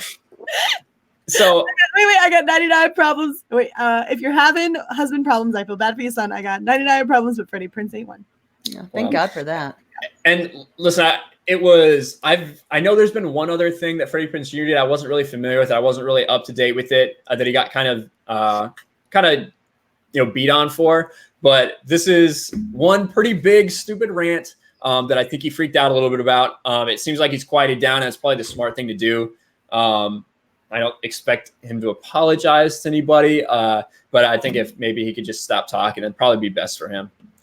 All right, let's catch up with this chat. He doesn't even know how to spell his own name. Yeah. Here you go. OG Mara Jade is a warrior on Twitter and gives great entertainment for it. That is absolutely true. She, there you go. Mara was elected most likely to maim, seriously injure, or kill in the Fandom Menace. Yes. That's that passion I was talking about before. That's how you identify with someone in the Phantom Menace. I think by having that passion, you have a place there. And she's got some passion lately. I love it. A fantastic example of her namesake. Like, Mara will slaughter you. You do not mess with Mara. So proud to know you, honey. I will never piss you off. I promise. I hope. All right. So I think that's all we're going to talk about Freddie. I think that's maybe all we'll talk about him for a while. Like I said, I didn't want to spend too much time on it, but just wanted to do a little wrap up in case anybody missed the events of this week, because it was a pretty big deal. So, dude, wait, I have one more thing on it. So I was in his live chat for a premiere. There were 7 people. Well, it was a premiere. It was a premiere of like his show from like 1999 or something. But yeah, you're right. He hides his subscriber count. He is monetized. He gets almost no interaction. What's his subscriber count? Do y'all remember? He hides it, so I don't know. He hides it? Yeah. Oh, that makes so much sense. That is so funny. There were 7 oh my God. So, and then it dropped down to like 5, and then it went back up to like 7, but it never hiked above 10. It was so sad. It was so sad. I would have felt bad for him if he weren't such a cuck. That kind of says it all, I think. I think so too. And I don't want to rag on the guy too badly, because listen, we've all been there, right? Where we're just starting off a YouTube channel. Most of us don't have the name Freddie Prinze Jr. But we don't go on. We don't do that. We don't go do that. I'm new. I'm not gonna go do what he did. That's just for just for some attention. Golly, there's just tact. Yeah, well, and not only that, look, I get, and maybe you've made Ryan feel a little uncomfortable with calling Freddie Prinze Jr. a cuck, but he is a cuck, and he has this giant name behind him. He's a freaking celebrity, and for him to have like 7 people chilling in his chat, one of them me. Okay. You can't even count you. You're not supposed to count you. Count, right? Like, I don't really, I'm not like a real person in the sense, like I should not count, right? So I don't know what that, like, it just goes to tell you how incredibly irrelevant. Why is it so hard to play nice on the internet? I just don't get it. That's all I'm going to say about that. If you play nice, I'll play nice. I like to play nice. I'll play nice if you play nice. If you don't play nice, then I'll cut you up into little pieces and put you in the freezer. But if you play nice, I'll be sweet. Okay, I'll keep there that you in go. mind. Not you, Candace. You already play nice. But be warned, pieces, freezer, all that. Keep that in your head, Candace, next time you interact with her. No, but yeah, well done. So it's sad. I want to devour her, but not like that. So. Oh God. So bottom line is, it's just another example of someone who, whether he's actually currently employed by Lucasfilm or not, since he doesn't have any active projects, I'm not sure, but just another example of someone talking down to the fans in a pretty disgusting way. So it's sad, but let's move on. Are you guys now, after the raging success that is Joker, are you guys excited at all for The Batman coming out, in 2021? Yes. Yeah. I love it. Right. I love it so much with their paper notes. Sorry. You are a big fan of all those notes. Look at that. I just kind of fly by the seat of my pants over here. I am a note taker. Big time. And I take it with Sharpie, which makes it really weird. But that's me. Apollo Patriot says we should get in his live stream and let's say waffle video. There you go. See, and that's, people were very worried about toxic people going into his chat, but it was just people there. Not too many toxic things in there. But that would be funny. A little bit of waffle video action. That's the kind of like the candy corn stuff, the waffle video. That's the kind of memes that we have going on here in this community. It's really fun. Shadow Critias says, I keep getting comments on my video about there's actually some people that agree with what Freddie Prinze Jr. is saying about Star Wars fans, and they're just a bunch of kiss asses. Listen, I watched your video, Shadow Critias, and I obviously don't agree with Freddie Prinze Jr., but there are some people that are pretty staunchly like in the camp that Star Wars is for kids. I don't understand that opinion. We've heard it a lot from people. There's a lot of people who enjoy The Last Jedi, right?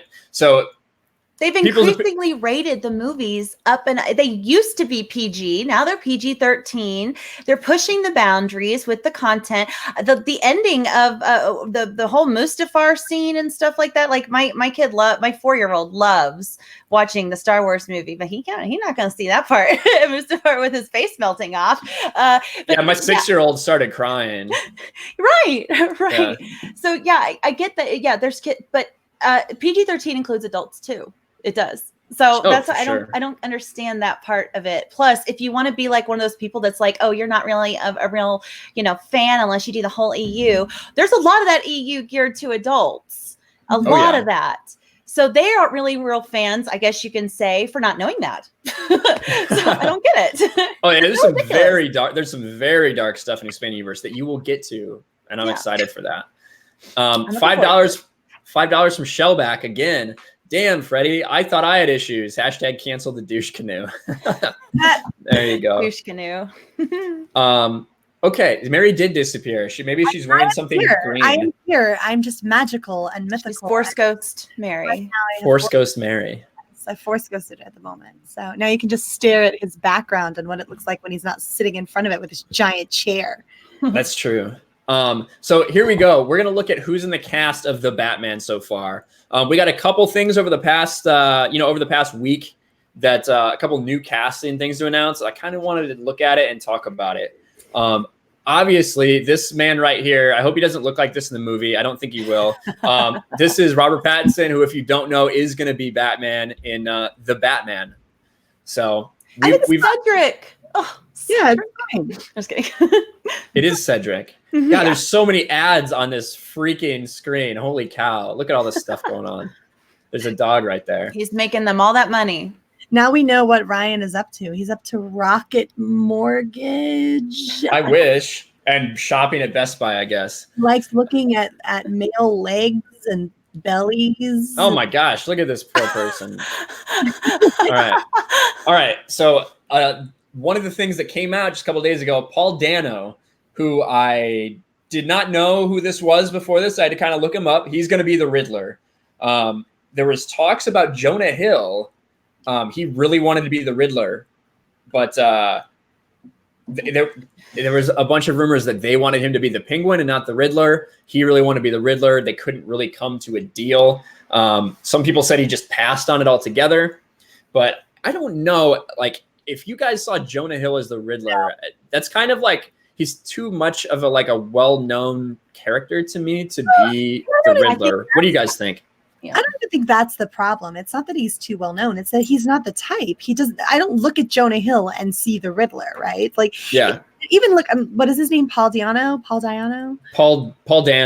Dano. So look, I'm not familiar with him, and he doesn't scream Riddler to me, but he doesn't not look like the Riddler either. I could see how you could make him up and he could potentially fit that role. And I'm not familiar with his work, and so I can't speak as to how like potentially good he will be in the role. But what I can say is that he doesn't immediately scream to me, no, this is not the Riddler. Jonah Hill is not the Riddler. I can never see him as the Riddler, not because he's Jonah Hill, but because there's no way, I cannot imagine a world in which you could make him up to look like the Riddler. The Penguin, sure. I'm sorry, I'm not trying to be insulting Jonah Hill. I'm not trying to be rude to you or whatever. I couldn't. It's the angles of his face. They don't, that's all I have to say. It's nothing else, right? It's just the angles feel right for that, right? Sure. Yeah. Okay. It's just far nicer than I am. You're not pretty, honey. And I'm not trying to be rude. I'm just saying he's not the Riddler. Not that the Riddler is pretty, but there's no connection. There's no correlation between them physically that I could see that work. Not because he's Jonah Hill to me, not because he's Jonah Hill, but because he's not the Riddler. Yeah, I think so. And like I said, I think he's too, like, to me, he's too well known for being bigger. And like, even if he tried it, he's slimmed down before in the past, but I couldn't see him in that role, if that makes any sense. It's not right. So here's something I think that is important to keep in mind with these people that are beside Robert Pattinson. They have a new Batman. Okay. We don't know exactly how many movies is this Batman going to be in. That's kind of still open, right? I think it all determines about success. So I don't think that they're going to be trying to cast anybody that's going to, in a sense, overshadow Robert. And I feel like Jonah, there was a possibility for that. I feel like they really want to have him on this platform. And when we talk about the other people that are going to be cast, I think that played a part in it as well. One other interesting thing about this, the Riddler really, there's like two types of Riddlers. You've got the sniveling little nerdy Riddler, and then you've got the super cool, like, he's like, a really interesting, cool kind of Riddler. There's two very different dynamic Riddlers that I'm familiar with. And I feel like, based on seeing him and seeing some of his past work, that especially like in Looper, I feel in Prisoner, I feel like they're going to be going with the more sniveling, kind of like super uber nerd Riddler, which I kind of been excited about because I feel like he can probably play that well. I think it was an interesting choice. People who know film and know movies that he has been in are advocates for this. And so I trust them with that because I have not seen all of his work. He's never gotten an Oscar or anything like that. So I think he did have a Golden Globe and an Emmy, but I think he's right for this to highlight Batman. That's all. Yeah, he definitely looks like he'd do it. He looks the part, which is important to a lot of people. We're gonna get to some other people who may not look the part soon, depending on your perspective. But we'll see. More than Seth Rogen. I mean, Seth Rogen was also considered at one point. I don't think he would have been as good of a choice as this guy. So that's just my opinion. Yeah, exactly. That would have been ridiculous. Real quick, $2 from Mega Jetty 1. What's going on? Wish Freddie Prinze Jr. had died, and I know what you did last summer. Yeah.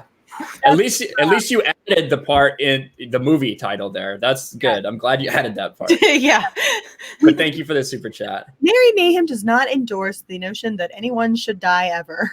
So just saying. I'm not Ryan Kinel, so I can't speak for him because his dream. But well, ever. I mean, depends, but not for saying something like that. No. No one wishes death on anyone. Actors are separate from their work. So true. All right. So the next one that people have talked about a lot. This is Zoe Kravitz, who is going to be Catwoman. Not just Catwoman, but Selena Kyle. So there were basically rumors, not rumors, but there was reporting that she, along with 3 other people, were like narrowed down for it, and she read the best with Pattinson. I made a video about that. Some other people are saying that they feel like it's very much a diversity, that they were specifically looking for a person of color due to a rumor that had been out in like September or something. But what do you guys think of this casting as Zoe Kravitz as Catwoman? You gonna take it? Last time. I went first last time, so I'll be happy to let you go first this time. All right. So I have a couple of thoughts. One is, okay, so she's been in what? X-Men, Divergent. Okay, first of all, I think as far as looks go, beautiful.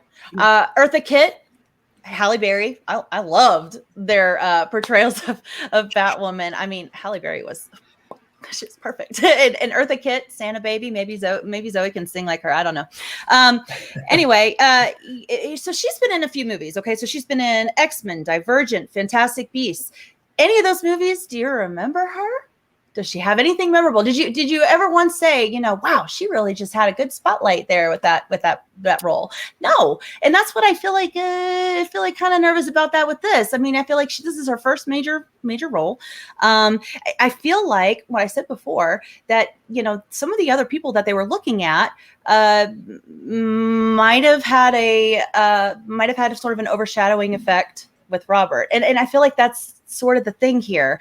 And the thing regarding diversity. So if we want to talk about the Selena Kyle part of this, Selena Kyle was Hispanic originally, and so I feel like there's a missed opportunity here to incorporate more diversity with Hispanic actresses. There was one actress in particular. Now, Ryan, I don't know if you can look up this one girl. She was just had her first major movie. The Fast and Furious Hobbs. What was that one that I forget? Hobbs and Shaw. Yes, Hobbs and Shaw. Eiza Gonzalez. Eiza Gonzalez.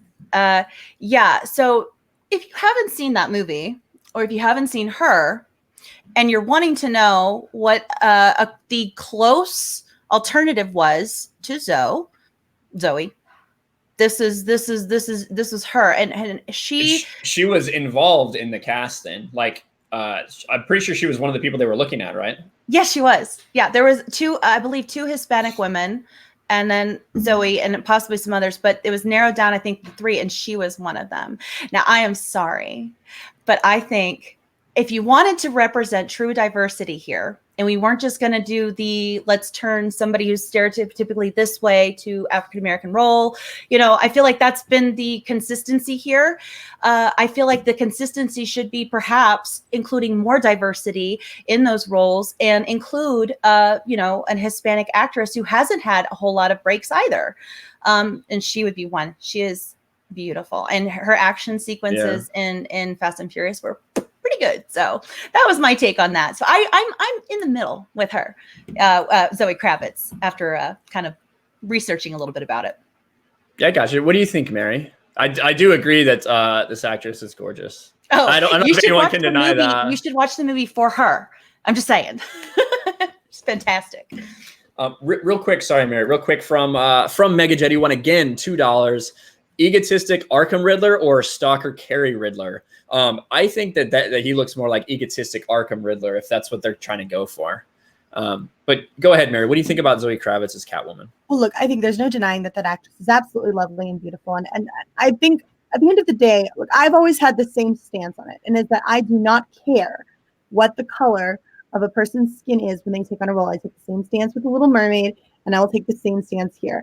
I can only go off of what they said in terms of the read and the chemistry between the two actors. And you won't know for sure until you see them on screen. So I'll kind of deviate a little bit from Candace here. Typically, Candace and I agree on most things. But for this one, I will, based off of just what we've heard in terms I'm just in the middle. I'm okay either way. Yeah, I don't think it's a big deal. I want to be at a point. I want to be at a point in society where anyone, the best person for the role, can get the job. And that's it. And that's all there is to it. And that the color of their skin is this incidental thing that nobody looks at, because I think that that's where we would like to head, right? It's one of the reasons why I don't have a problem with the Little Ariel, or with the Little Mermaid casting, with Ariel being Halle Bailey. I don't have an issue. I don't have an issue with that. I'm still trying to say Halle Berry. That's able. I don't have a problem with someone who is not the quote unquote correct skin color playing a role, just like I didn't have an issue with it in the ancient one in Doctor Strange. I don't have a problem with it. I want the best person for the role cast. And I do obviously take issue with it when you go in with that mindset. That this must be a person of color. This must be a person that we must diversify it for the sake of diversity's sake, right? But as I understand it, that's not what happened here. They had a panel of women who were diverse, right? They had options here, and so this didn't boil down necessarily to a. Now I understand it was different with Commissioner Gordon. What was his name again? Right, Robert Jeffrey Wright. Yeah, we'll get to him. I understand that I've heard rumors that I think Candace and I were talking about it earlier as well. That was they were looking for that particular kind of casting. I'm not trying to jump ahead, but. I don't care. I don't care what color she is. I don't think anyone should care what color she is. I don't think at the end of the day that has anything to do with anything unless they make it a point. And it doesn't seem like they were doing that here. It seems like this boiled down to their chemistry. And if that's the case, and we won't know until we see it on screen. Yeah, that's the case. And they simply had good chemistry and wanted to knock it out of the park. And they felt that was the route to take.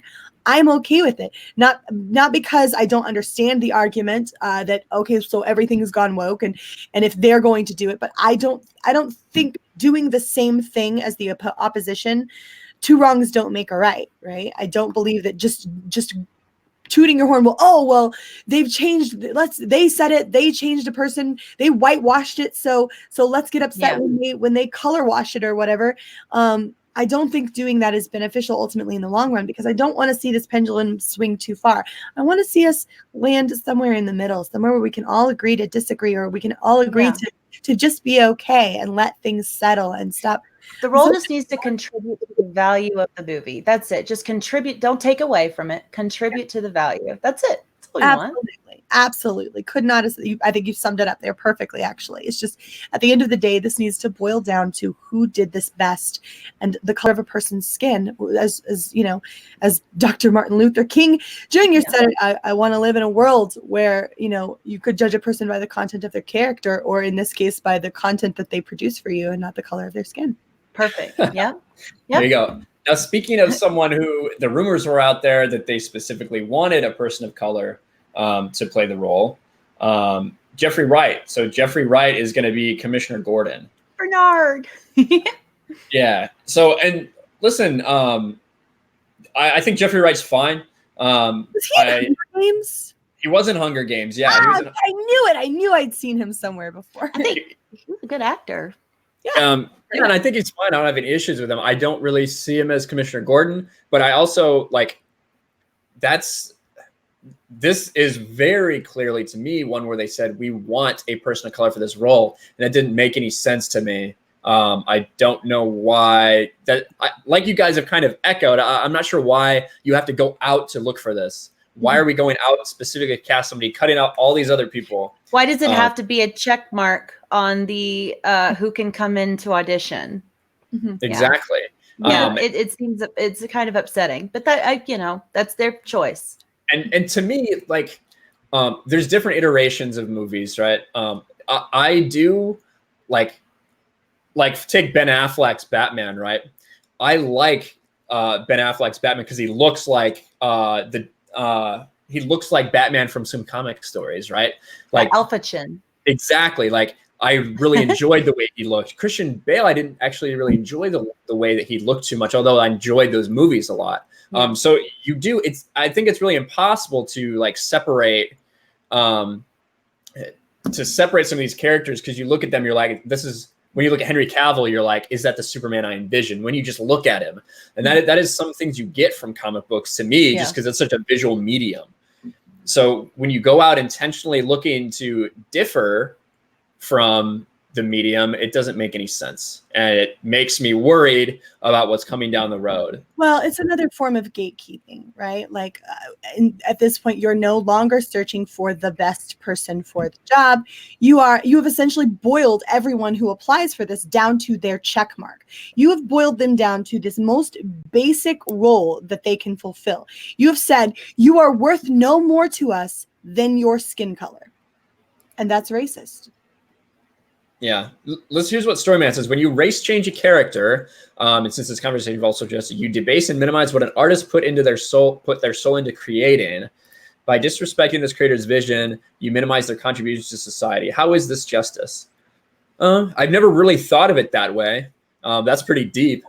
And it's tough too, because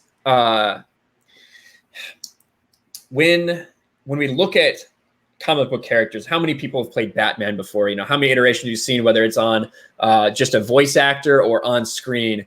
So there is room for interpretations, but to me, it's kind of like when I'll just talk about James Bond. Like James Bond to me is James Bond, right? James Bond is how he looks, how he's described in the Ian Fleming novels. Some people had issues with Daniel Craig just because he didn't have the right hair color. I was that way. Yeah, and now I love Bond. Well, and now I actually tall, dark, and handsome, and preferably foreign. Yes. I actually love Daniel Craig's movie, like his Bond, the way he portrays him. But yeah, people were like upset just because he didn't look exactly like Bond. So this is a thing to people, right? It connects in their heads. Yeah. Yeah. It's hard for I think it's hard for people to accept the story or accept where the movie's going or the rules within the movie. Accept a lot of that when the main character is so out of the realm of their, you know, of what they had previously thought. It's very hard for a lot of people who are very into a certain franchise to be able to step out of that and accept a new role. Not basically because of the skin color or anything like that, but just because you are so familiar with that character as that way. It's hard to accept anything else as reality with that movie. I think and I'll counter that with this, that if they actually grab someone who is legitimately, in terms of acting ability, fulfills the role beautifully. Like, so this happened for me with Aladdin, and I know a lot of people are going to give me flack for enjoying the new Aladdin. It is literally the only live action version of a Disney movie, the remake that I have truly legitimately enjoyed. Right? Like I actually have a poster back there behind the screen. So I do. What? That's a screen? You're an idiot. So sorry. I love much. About to get kicked. Much love, Ryan. Oh no, the illusion has been broken. Hold on. No, I think so back to my point while I fix my green screen here. No, I think that if you pick a person who is so legitimately good for this role, right? If you pick the person who can take you out of where it was that you were initially expecting to go, right? Who manages to fulfill that role so well that they take you out of, oh, it should have looked like this, it should have sounded like this, but they own it and they fulfill that beautifully and wonderfully, then I think then the job well done, right? Because it can be done. It has been done. Right. The person can re-embody a role. We just saw it done with the Joker, right? With Joaquin Phoenix, right? Yeah. Definitely. Said, Heath Ledger was the epitome. Heath Ledger is the standard that no one could. And I'm not saying that Heath Ledger's been replaced, but I am saying that there's a new incarnation now, and it's accepted, and it's wanted, and it's loved. It's absolutely already beloved at this point.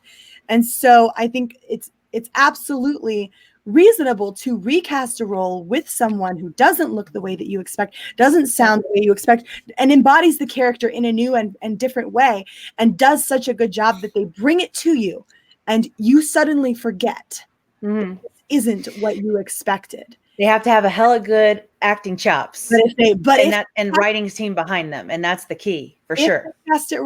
If they cast it right, and they really, truly, honestly did grab that person for the reasons that they said they grabbed them, then more power to them. More power to this person who did that fantastic job. They do deserve it, because I hope it's not cheap marketing. That's the other thing. Whoever does the job best should get the job. Period. Right. And that's why I think we need to kind of wait and see with Zoe Kravitz, right? Because it was pretty clear they had 4 people in there, and they said that she had the best chemistry. So we need to wait and see that for that. What an ass, what a bitch, what a cuck says, that's silly. That means you can't make any adaptation. You should be allowed to create different versions of the character. I agree, but I just personally don't understand why. Like, if you want to adapt a character, I don't think that it should just be like, well, we want him to be this, but we want him black this time. You know? Yeah, exactly. It should be like that. Right. It should be like when we look at if you say you want to do BVS Batman, it should be like, I want my Batman to be an older, grizzled Batman who's been through crap, is ready to give up, has lost Robin already, like that kind of iteration of a character. And if you end up casting a person who is of color and doesn't necessarily look exactly like the comic books, then that's fine. But I think that an adaptation just based on skin color is literally no less than skin deep. That's just kind of how I feel about it. It's weird that that's the primary check mark first. That's the casting call requirement. Mhm. That's what I'm getting at. It's weird that that's the casting call requirement. And that should never be the case, obviously, because then you degrade a person down to just this one sole factor. You tell them you are worth no more than the color of your skin, and that's it. And that is degrading and racist and absolutely disgusting, right? But I think that I think ultimately what we would all like to see is this sort of open-mindedness of, yes, anyone is welcome to apply. And if you are the best, you will get the job. I think that sort of harkens back to like this whole sexist argument in Hollywood. Like, why aren't there more female producers? Why aren't there more female directors? Why aren't there more females out there doing all of these sort of techie jobs? Well, maybe we're just not that interested. Maybe it's not what we're inclined to do. And maybe those of us who are inclined to do just aren't as good as the males sometimes. And maybe that just comes down to differences in nature. Like, I'm not going to try to get into like the super in-depth conversation, but at the end of the day, if you boil down a person to just their race or just their sex, and whether or not that is what you wanted, and then the job itself that they do is secondary, that is racist, that is sexist, and then you wind up with a subpar product. Yeah. Yep. Absolutely. That's pretty much all it. right. Mm-hmm. Well, thank you guys. Thank you guys for talking about that. I wanted a different opinion. I know that there's some other people on Twitter that have been fighting about it a little bit, because it is kind of interesting. Some people are very much against race swapping of any kind, any time. I myself, although it does make me raise an eyebrow, like, why are you doing this? I do think we kind of have to wait and see.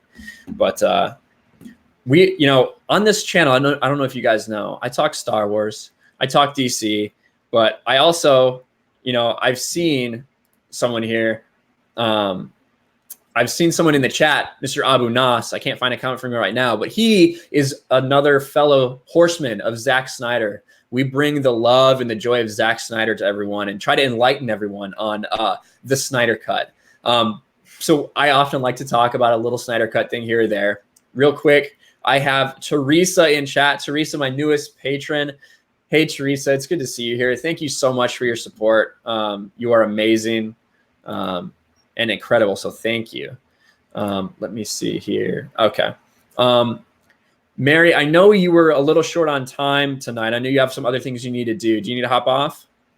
Yeah, I do really need to go. So here in about 10 minutes, I'm going over to a different live stream where I'm the reigning champ of Name That Tune over on Star's channel. Yes, and so prior obligation, but I really enjoyed being here. I'm so sorry I have to leave before it ends. So we're going to miss you.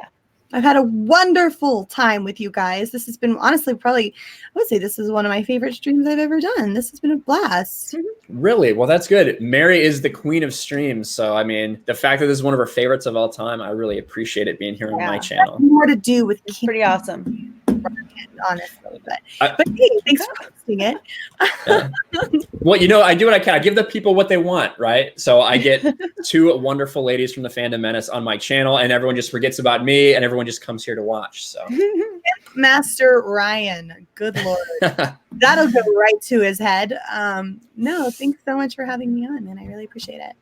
No problem. Yep. Make sure everyone checks out Mary. I will put her link down there. It is both Candace and Mary's channels are in the description, but I will go ahead and put it out in chat as well. Boom. Make sure you guys subscribe to Mary. She's wonderful, and she's onwards and upwards as a member of Geeks and Gamers. Yeah. Just keeps growing every day. So yeah, thanks for coming, Mary. Great work. Thanks, man. Guys, have a great rest of the stream, and I will talk to everybody later. Bye. Right. Bye. All right. Just me and Candace now. All right. So we've had some reactions to Zack Snyder in chat already. He always is. But I was a fan of Zack Snyder's DCEU. I know a lot of people had a pretty visceral reaction to it. I enjoyed the takes. I didn't think they were perfect, but I thought Man of Steel was really good. BVS, not the theatrical release, but the director's cut was incredible. And so there's been a lot of people talking about release the Snyder cut. Some people hate the fact that people are saying release the Snyder cut. But I wanted to show some of the good things that have been done around this Snyder cut situation. Oh, there's somebody who wants on. Look at that. Let's see. I can do that real quick. I can do that. Boom, boom, boom. Make sure I'm not sharing Hold on my screen. I'll be right back 1 second. Yep, no problem. Now it's just me and Candace's oblong picture. That looks kind of strange. Oh, that is weird. I'm sorry about that. That's no problem. Chat, do you guys want to see? I had to go get water. Do you guys want to see Drunk 3PO? Do you guys want to see Drunk 3PO? I think he's actually literally Drunk 3PO today. Or you can see his collection of Rose Ticos. That is true. He does have a lot of Rose Ticos now. Where in the world is Rose Tico? Sorry. As I keep thinking about that song whenever I hear about her, see that hashtag Where's Rose? I think of Carmen Sandiego. I don't know why. So on, a week after, well, this isn't the one I want to do first. Hold on. I wanted to do this one first. So we recently had Mental Health Day and a lot of things going on. Let's get him on. What's going on, Drunk? How are you? Hey. I'm good, man. Mr. 305, but not in 305. What's up? Oh, man, he's drinking heavy. He thought the Dolphins were going to win. He was worried. Yeah, I didn't want them to win. They got to lose. Gotta lose.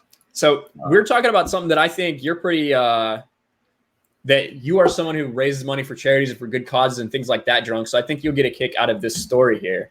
Yeah. So Justice League released the Snyder Cut supporters have raised over $100,000 for suicide prevention. Amazing. Awesome. So if you don't know, one of the things that kind of ended up happening, why we ended up getting a Justice League the way we did, and we didn't get Zack Snyder's vision, is in the middle of filming, his daughter, who had dealt with depression, she did take her own life, which is absolutely tragic, and I can't imagine being in that situation. But it obviously had a profound effect on Zack, and he wasn't able to work on the project for a while. So Joss Whedon came in, took over, and we all know what ended up happening with the movie. So there's a lot of eye rolling for release the Snyder Cut. People like, why does it matter? Whatever. But this is an example of the things that that they can do, and that we can all do as members of any fandom when we, when we care about someone or something. The entire community has rallied around, the entire community around the movement has put their energy towards another awesome cause. After Zack Snyder's daughter's tragic death, the Snyder Cut community brand together raised over $100,000 for the American Foundation for Suicide Prevention. The last 2 years have seen the community build up a grassroots approach to raising the money. Selling T-shirts featuring fan art actually caught the attention of Snyder himself. And let's see, Project Comic-Con was the latest effort to put the campaigns out there where people could raise and see it. So basically what they did was they sold shirts, they sold signs, they did everything with, release the Snyder Cut, and a bunch of the proceeds went to this American Foundation for Suicide Prevention. And Zack Snyder acknowledged it on his social media, and he was obviously really moved and touched by it. So I just think it's really cool. And we see, we just crowdfunded, a lawsuit for somebody who's being wronged, and the things that we can do in this community and others and come together for good causes, I think is just really special. Very. Way to turn lemons to lemonade, because nothing can sting more than the loss of a child. That's my personal belief anyway. And he has, I think, he had 6 adopted kids. Is that correct? Or 5 adopted kids? He has like 6 kids. And this is a family man. I mean, his wife is a part of a lot of his, they're like co-producers on almost everything they do. Their kids are in their movies oftentimes. This is a family, a very close-knit family from what I can tell. And I can't imagine that situation as it happened. But the ability to harness some of the energy surrounding all of this into something that can go back to what obviously is just a devastating moment of his life is just so heartwarming to see. It's nice to see fandom coming together in something that's important like that. I love it. I love it. It was pretty rough. That, like I said, people have kind of a vitriolic reaction to Zack Snyder movies. Sometimes you either love him or you hate him. And the things that we see on the internet, people like to refer to us as the toxic fandom or whatever, the harassers, whatever it is. And Zack Snyder. No, it's just Jay doing that. Jay's the harasser. Well, Zack Snyder is literally off of Twitter now. He sends out like one tweet every 6 months. He primarily uses different Vimeo or something. It's some different social media account where not as many people are on there because he literally got harassed off the internet for people giving him crap about his daughter dying and how they didn't like his movies.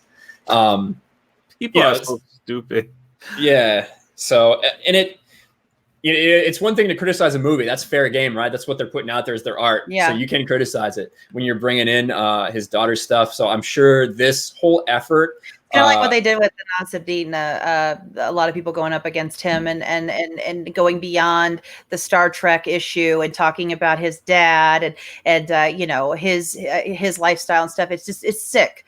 People, the vitriol in people, when they have passion behind them in something, it's sick to see where it can go. But like on the other end of it all, just as bad as some people can be, it's so nice to see how great they really can be too. And I think the light totally drowns out all the darkness, you know, around all those people. So let them be hateful. They're not going to make it anywhere.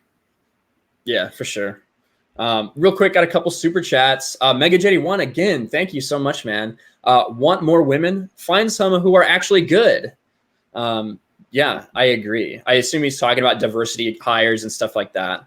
Yeah. And then I had another one from Orville Nation. Good to see you here. Thank you so much. Congrats to you both on your channels. Thank you, Orville Nation. Appreciate that. Great supporter. Oh, here looks like we have an ask here. Fedora.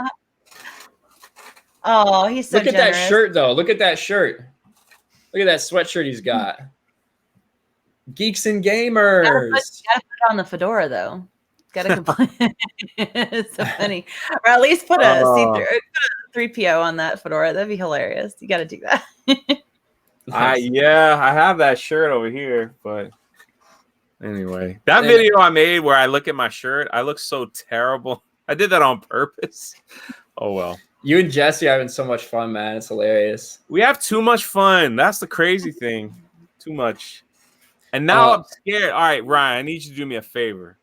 I'm listening. You need to tell Jesse not to eat all that crap because he thinks it's funny. It is funny. It is funny, but dude, he don't feel good, man.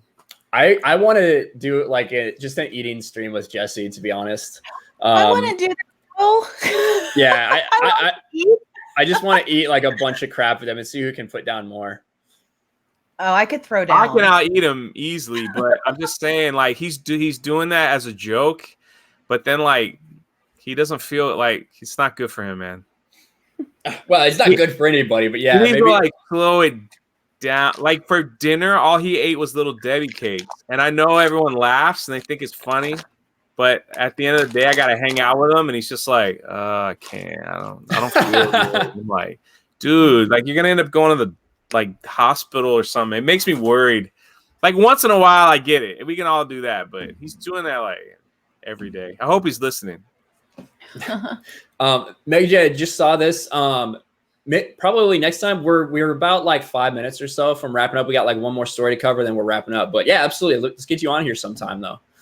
Are you eating candy corn? Yeah, she is. Yeah, every stream I've been doing in October, I'm going to be eating. This bag will probably make it the whole month. But yeah.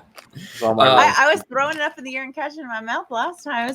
I was impressed with myself. I've never done that before. You're doing it on stream? Yeah. All right. Well, pressure's on now. I can't. No, I did it earlier on your stream, and it didn't work. But. Oh, I missed what it. What kind of eating competition did you want to do?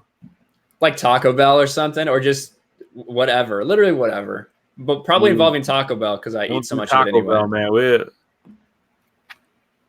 You have a super chat from it. Oh yes, we have a super chat. Look at this. Every C3PO.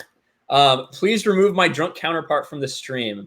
C3PO, I know that you're upset at drunk 3PO because he's just blowing up. Creep 3PO. Yeah. C3PO. C3PO. He's creeping. But thank you for the super chat, C3PO. I do appreciate it. Send me money, C3PO. I want your money. Stop giving it to everyone else every time I'm on somebody's stream. That's the ultimate trolling right there. But yeah, so we do have one more thing talking about Release the Snyder Cut that was pretty cool. I saw it. Candace sent it over to me. Abu Nas tagged me in it. Oh, what an ass with Rich with a cuck. So I didn't realize they had a Taco Bell challenge until very recently. I saw Jesse post like a shit ton of Taco Bell that he was going to eat. And it made me like, oh God, I want to eat Taco Bell with Jesse now. And then I saw my mouth is watering now, just like hearing this. Yeah, absolutely. I love Taco Bell. So real quick, we're going to talk Secret Life. What? Larry. What's my secret life? Sorry, I didn't mean to interrupt you, buddy. It's probably C3PO says he refuses. Maybe I don't know what your secret life is. Maybe you're drunk maybe you're actually C3PO. That's your secret. Everyone says he's that. Sober, he's sober 3PO. Swear it's not. It's just impressive that he's able to like find where you are every stream. You know what I mean? Like, did you tweet it out? No. What the hell? That's what I said. He's C3PO. I thought it was I thought it was Mary Mayhem for a while, or someone says it was Miss. So nice. Who knows? Hey, Ryan S., thanks for being here, man. Appreciate it. But real quick, let's talk about this. Justice League movie releases the Snyder Cut, or why can't I freaking talk today? Justice League movie, I should probably screen share, releases the Snyder Cut movement, releases its own anthem. That's just a weird title. Yeah. So the Snyder Cut movement came up with this really cool theme song I know you were talking, you didn't like rappers earlier, Drunk 3PO. You were saying that in chat. Actors. Yeah, as actors. Oh, as actors? Yeah. Like they used to have this problem, and it was funny because Dave Chappelle did a skit on it. They're like, black actors got to stick together because Hollywood's just hiring rappers for movies. So I was just like, yeah, it was kind of funny. So we got, I'll play just a little bit of it because it's kind of cool. It is like 6 minutes long, but they kind of bash, what happened with Warner Brothers and the whole Justice League thing. And they bash Marvel a little bit for just having these kind of cookie cutter movies. It's pretty funny.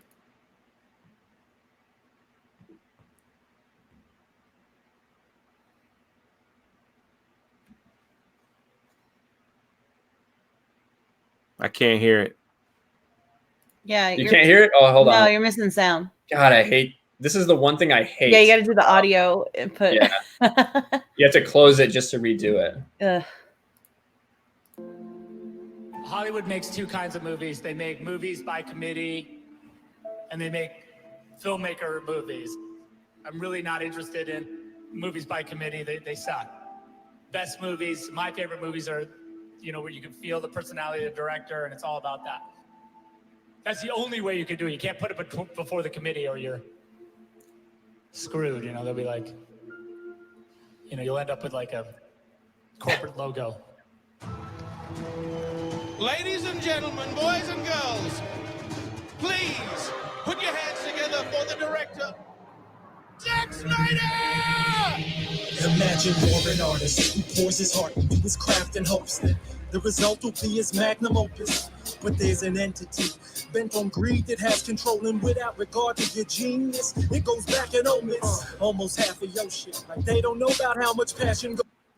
So it's just, like I said, it's really long, but it's really cool that, like, again, the community kind of gets together. They have a shout out right here to Jason Momoa. Those studios, we made a call to arms, and we're grateful for soldiers like Jason Momoa, our ace in the hole in the struggle for creative control of the DCEU. All the places he goes to, he never is he betrayed or disowned us. Thanks to Fiona, Ray Fisher, and Ray Porter, they fought to maintain order and tried to make sure the vision's upheld. Yeah, so it's just I think it's cool. Again, like I said, I'm a Release the Snyder Cut guy, so obviously I like it. But much like I was talking about earlier, the Expanded Universe billboard that's being run by Twin Suns Foundation. When fans get together and share their voice and say that they want something, a lot of times people listen, and so we're hoping that people listen with Warner Brothers and with Lucasfilm in many different ways. But I thought that was really cool. So, I see Abu Nas in chat. He says, "Me too." So yeah, Abu Nas tagged me on Twitter. It was really cool. So, yeah, what do you guys thoughts on release the Snyder Cut in general? I don't see why they don't do it. Just do it. Sell it. Make money. Just do it. What's the problem? I'm wondering what the legalities are behind it, like the rights and stuff. That's my wonder. Well, it's WB's. That's why Zack Snyder can't release it himself. Yeah, but I'm wondering when you remove yourself from the film, this is a rare circumstance, I'm curious if there's when you have someone sign on, all right, and unable to fulfill their contract. Okay, what does that? I'm wondering what behind the scenes legalities are behind that. I come from a family of attorneys.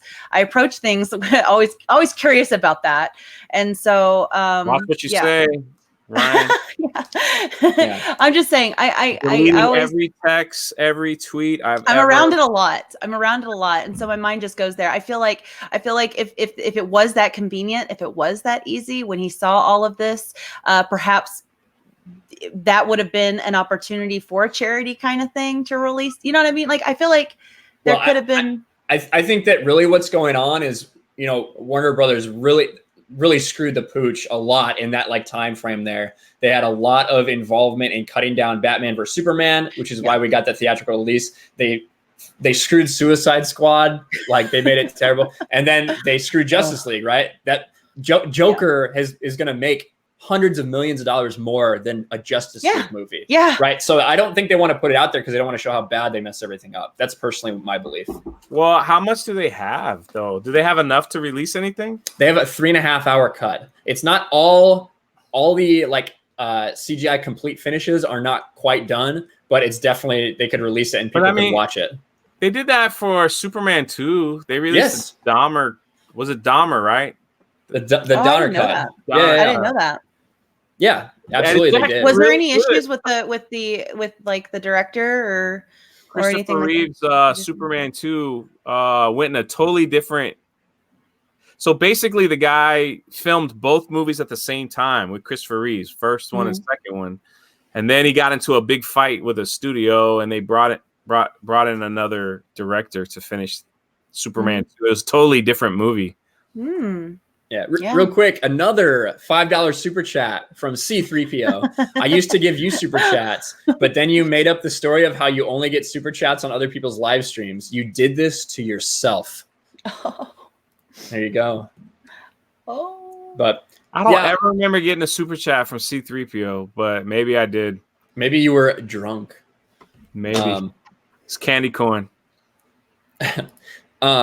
Jeffrey Turner, Megajetty1, never liked Zack Snyder's vision of DC, but I think he deliberately started dark and gritty, so by Justice League became brighter. Yes, exactly. It was supposed to be a 5-movie arc, right? Because we've never seen a Superman origin story before, We've always seen Superman as he already is Superman. We never saw how he became that. So you have this dude who, the reason he's not smiling and happy is because the dude is brutally alone. And he was raised to be so scared of who he was by his father, Kevin Costner, who wouldn't even let him save him, made him watch him die because he was so scared of what exposing himself would mean to the world. So he was not a happy person. He grew up alone, and you're supposed to see this whole arc of how he comes back, and then he gets brought back to life and is he's messed up at first when he comes back. That's how it's supposed to be, more so than what you saw in Justice League. And then by the end of this thing, you have the Superman that we all know who's made this transformation into the dude who understands humanity, is so grateful for what he's given and realizes it's his job to defend it no matter what. So there you go. That's what we missed out on, basically. Yeah. And we did pretty good. Yeah, we did get a little bit of it in Justice League, but they tried to cram 3.5 hours down to an hour 52 minutes, which is why they reshot almost the entire movie. Makes sense. But yeah, but that's so unfortunate. It just makes me sad. Yeah, in a lot of ways. And the thing is, right? Like, it's it's not like this will change anything. It's not going to change the direction of what DC is doing or anything like that. But for those of us who are really invested in what Zack Snyder was giving us, it would be some nice, like, maybe not closure, but just his filter on it. Something to talk about. It'd be cool. Oh, I'd love it for sure. Yeah. I agree. But yeah, I think that's about it for today, guys. Again, let me throw out some links real quick for all the people who have just recently joined. I do have a Discord now. I see Christy in there getting drunk and Candace's stuff out there, which is awesome. Thank you. Yeah, Christy is awesome. Thank you so much. Benzo's been awesome tonight too. Appreciate it. There is the link to my Discord. Come join. Come have fun in my Discord. It's just getting started. It's no thick boy Lethal Lightning Discord yet, but we're working on it. We're working on it. And then I very recently started a Patreon, so I'll put that link. Whoops, I accidentally clicked on my Discord because so many people are joining. Thank you guys. And hit the like too, y'all. I don't think we've said that yet. Hit the like. I don't think we have. Yeah, No, smash the like button, guys. Smash it. I forgot to say that all the time. Apollo Patriot really wants a chair video. I don't know if it's from Drunk or from me, though. He asked for one from me earlier. One day I'm just gonna I'm just gonna leave and just let the live stream go with my chair for 12 hours. Just let it go. Just see what happens. I'll do it all night one time. I'll just go to sleep. That'll be funny. But real quick before we end, let me give another shout out to my Master and Knight level patrons. So Thomas Gilkey, Teresa Martin, and Master Voss. Thank you guys so much. I really appreciate it. You guys are so awesome. And Ryan's RK Outpost says, smash my boy Ryan's like button. Absolutely. Thank you, Ryan's RK Outpost. But Candace, before we get going, why don't you tell everybody where they can find you, what you're going to be doing, and why they should subscribe to you, other than because you should subscribe to her. Well, I guess I'm kind of a newer voice in this whole fandom thing. And I'm just glad that I found this community to be able to, it's therapy to me, to be able to talk about things that matter to me. And so, I do have a channel. I've got, I think, like 4 videos up there. I'll have a couple more tomorrow.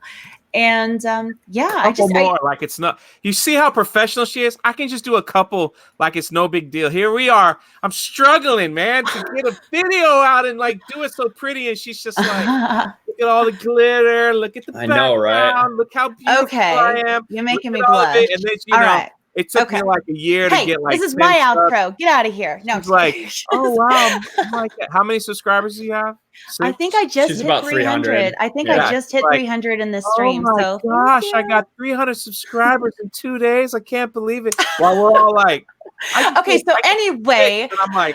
So I'm Geeky Candy. I like to bring random geeky content to my channel. Whatever piques my interest, I am going to be getting into some, I guess, like some gaming live streaming if I'm able to. I don't know if I have all of the right gear for it yet, but I'm in the process of acquiring it. And I think that my first one's going to be possibly November 15th when Fallen Order drops. So you can check me out there and subscribe to me if you haven't. I do put a lot of notifications on Twitter. I am same name on Twitter. So easy to find. And my PSN ID, also easy to find. Same name. So you can check me out. Nice. Impressive. And then the latecomer to the stream, Drunk 3PO. What do you have going on? Where can people find you? Just my name. You can find me there. You can find me on Geeks and Gamers every now and then. You can find him at Taco Bell. Yeah. Oh, dang. You can find him on Sports Wars, where he's probably going to have a video tomorrow. Yeah, I would like to say, my video that I put out in the Chargers is now officially the most watched video on Sports Wars. So down with the king. That's what I say. Sports Wars is mine now. So that was exciting. If only I could do something like that on my own channel. But yeah. So absolutely, guys.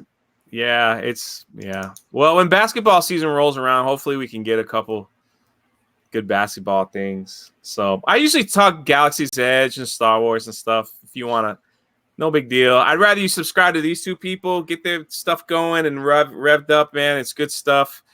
But I am only like 50 away from 6,000, so that's pretty. You just hit 5,000 like recently, right? So Yeah. awesome. All of a sudden, it's crazy Doing what so great.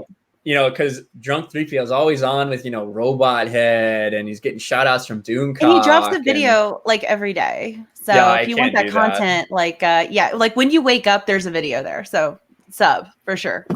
Yeah, what the heck? But I'm beautiful. You'll see a beautiful person looking stupid in the camera. Or you'll see Rose Tico dancing. And either way. Oh you're yeah. good. I like the Rose Tico jiggle, that's for sure. But the potato sack looks good on her in that gif.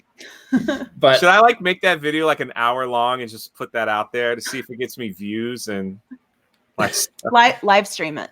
there you go. You guys are too kind. No, seriously, Ryan, thank you so much. I call her Candace. I can't get into geeky candy yet. I know, I call her you know Candace Candace. too. So Yeah, y'all can call me Candace. they're amazing people, man, and they're such good supporters, and I want to see them succeed. So don't worry about my channel. Get on their channel and send them love, and I'll be around. They'll have me on their You're going stream. nowhere. They'll have me on their stream like the last 5 minutes of their stream every time, so you can see me there. There you go. Yeah, exactly. Just if you want to see, just wait till the last 15 minutes and tune in. So for sure. He's but, the closer. He's the closer. That's true. The Mariana Rivera. And if Yeah, you're coming there to you go. Orlando, let me know. We'll hang out. So I got nothing better to do. Yeah. Come in Nice, December. Look at all these people. I see a bunch of people in chat saying that they've subbed to Geeky Candy. So Yeah, that's awesome. yeah. That's awesome. Thank you guys. Callum says really glances at my own subs over a year. You guys make it sound so easy. Callum, you're doing awesome things too, dude. So I need to have you on here again soon as well. Drunk, don't forget Rose. There's my Rose Tico collection right here. You need more. You need more. Someone There's send me a watch. surely there's Send me a- more out there for you. So look, there's a Luke Skywalker watch that I found on Amazon. I put it on my Twitter. Send It's me like that. so much money, dude. I know. I saw that there. I couldn't believe you. I thought it was fake. I It's thought it was so fake that you put beautiful. that I'm up like, there. It's so close, but I can't get it. It's $400. That is insane, dude. It's so beautiful though. Christmas is coming, folks. Yeah. Put it on your wish list. Yeah, but thank you guys so much for being here today. I know that Gary and Doomcock are about to start a live stream reviewing Watchmen. I think that just came out on HBO that kind of looks trash. Not like a Zack Snyder Watchmen, but yep, it's gonna be the Inquisition. I think Mary is live over on Mox's channel on Mox Rocks. Let me see. It's either on Mox Rocks or Hanstar's channel. I don't remember. But Oh, I can't remember either. They told me. yeah. I forget too, and I want to make sure that Hanstar. is it on Hanstar's channel? The Mob Brothers presents Sunday Fun Day at 10 p.m. Yeah, it's time. Yeah, there it is. All right, let me share that with you guys. You guys can go see Mary if you want to. So let me put that in chat real quick. Everybody's working. Yeah.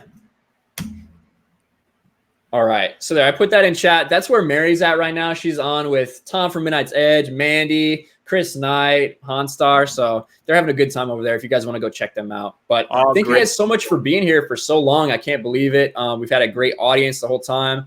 So thank you guys. Thank you to my wonderful panel. I appreciate you guys coming on. Yep. Thank you for having us. Absolutely. And we will Candace talk makes us all look better, doesn't she? Well, that's one way to think about it. When you're looking at comparison wise, I'm not sure, but no. Like she just when her and Mary are on, it just makes everything look better. So yes, I'm trying to like that is true. have some of that glow down. Is it like a yin and yang kind of thing? Like Why do you think I had them on here? Why do you think I had them on? Well, one is for their awesome takes, but two, obviously, they bring the glow. So I could literally put my hand up Ryan's pants and your hands are cold, dude. Strangest thing sometimes. People just need to watch your streams and then make some cuts and edits, and they would be amazed at what they could put together with things I've heard you say. Yeah, I know. It's crazy. It's crazy what you can do with just a couple clips. I just want to touch an Australian. Okay. I said that. You did. Yeah. I think it was Shellback. Wow. All right, guys, but we are gonna get It was going. memorable. Sorry. We're gonna eliminate all the drunks possible, clipped out things that we could have right here. But thank you guys so much for being here, and we will talk to you guys later.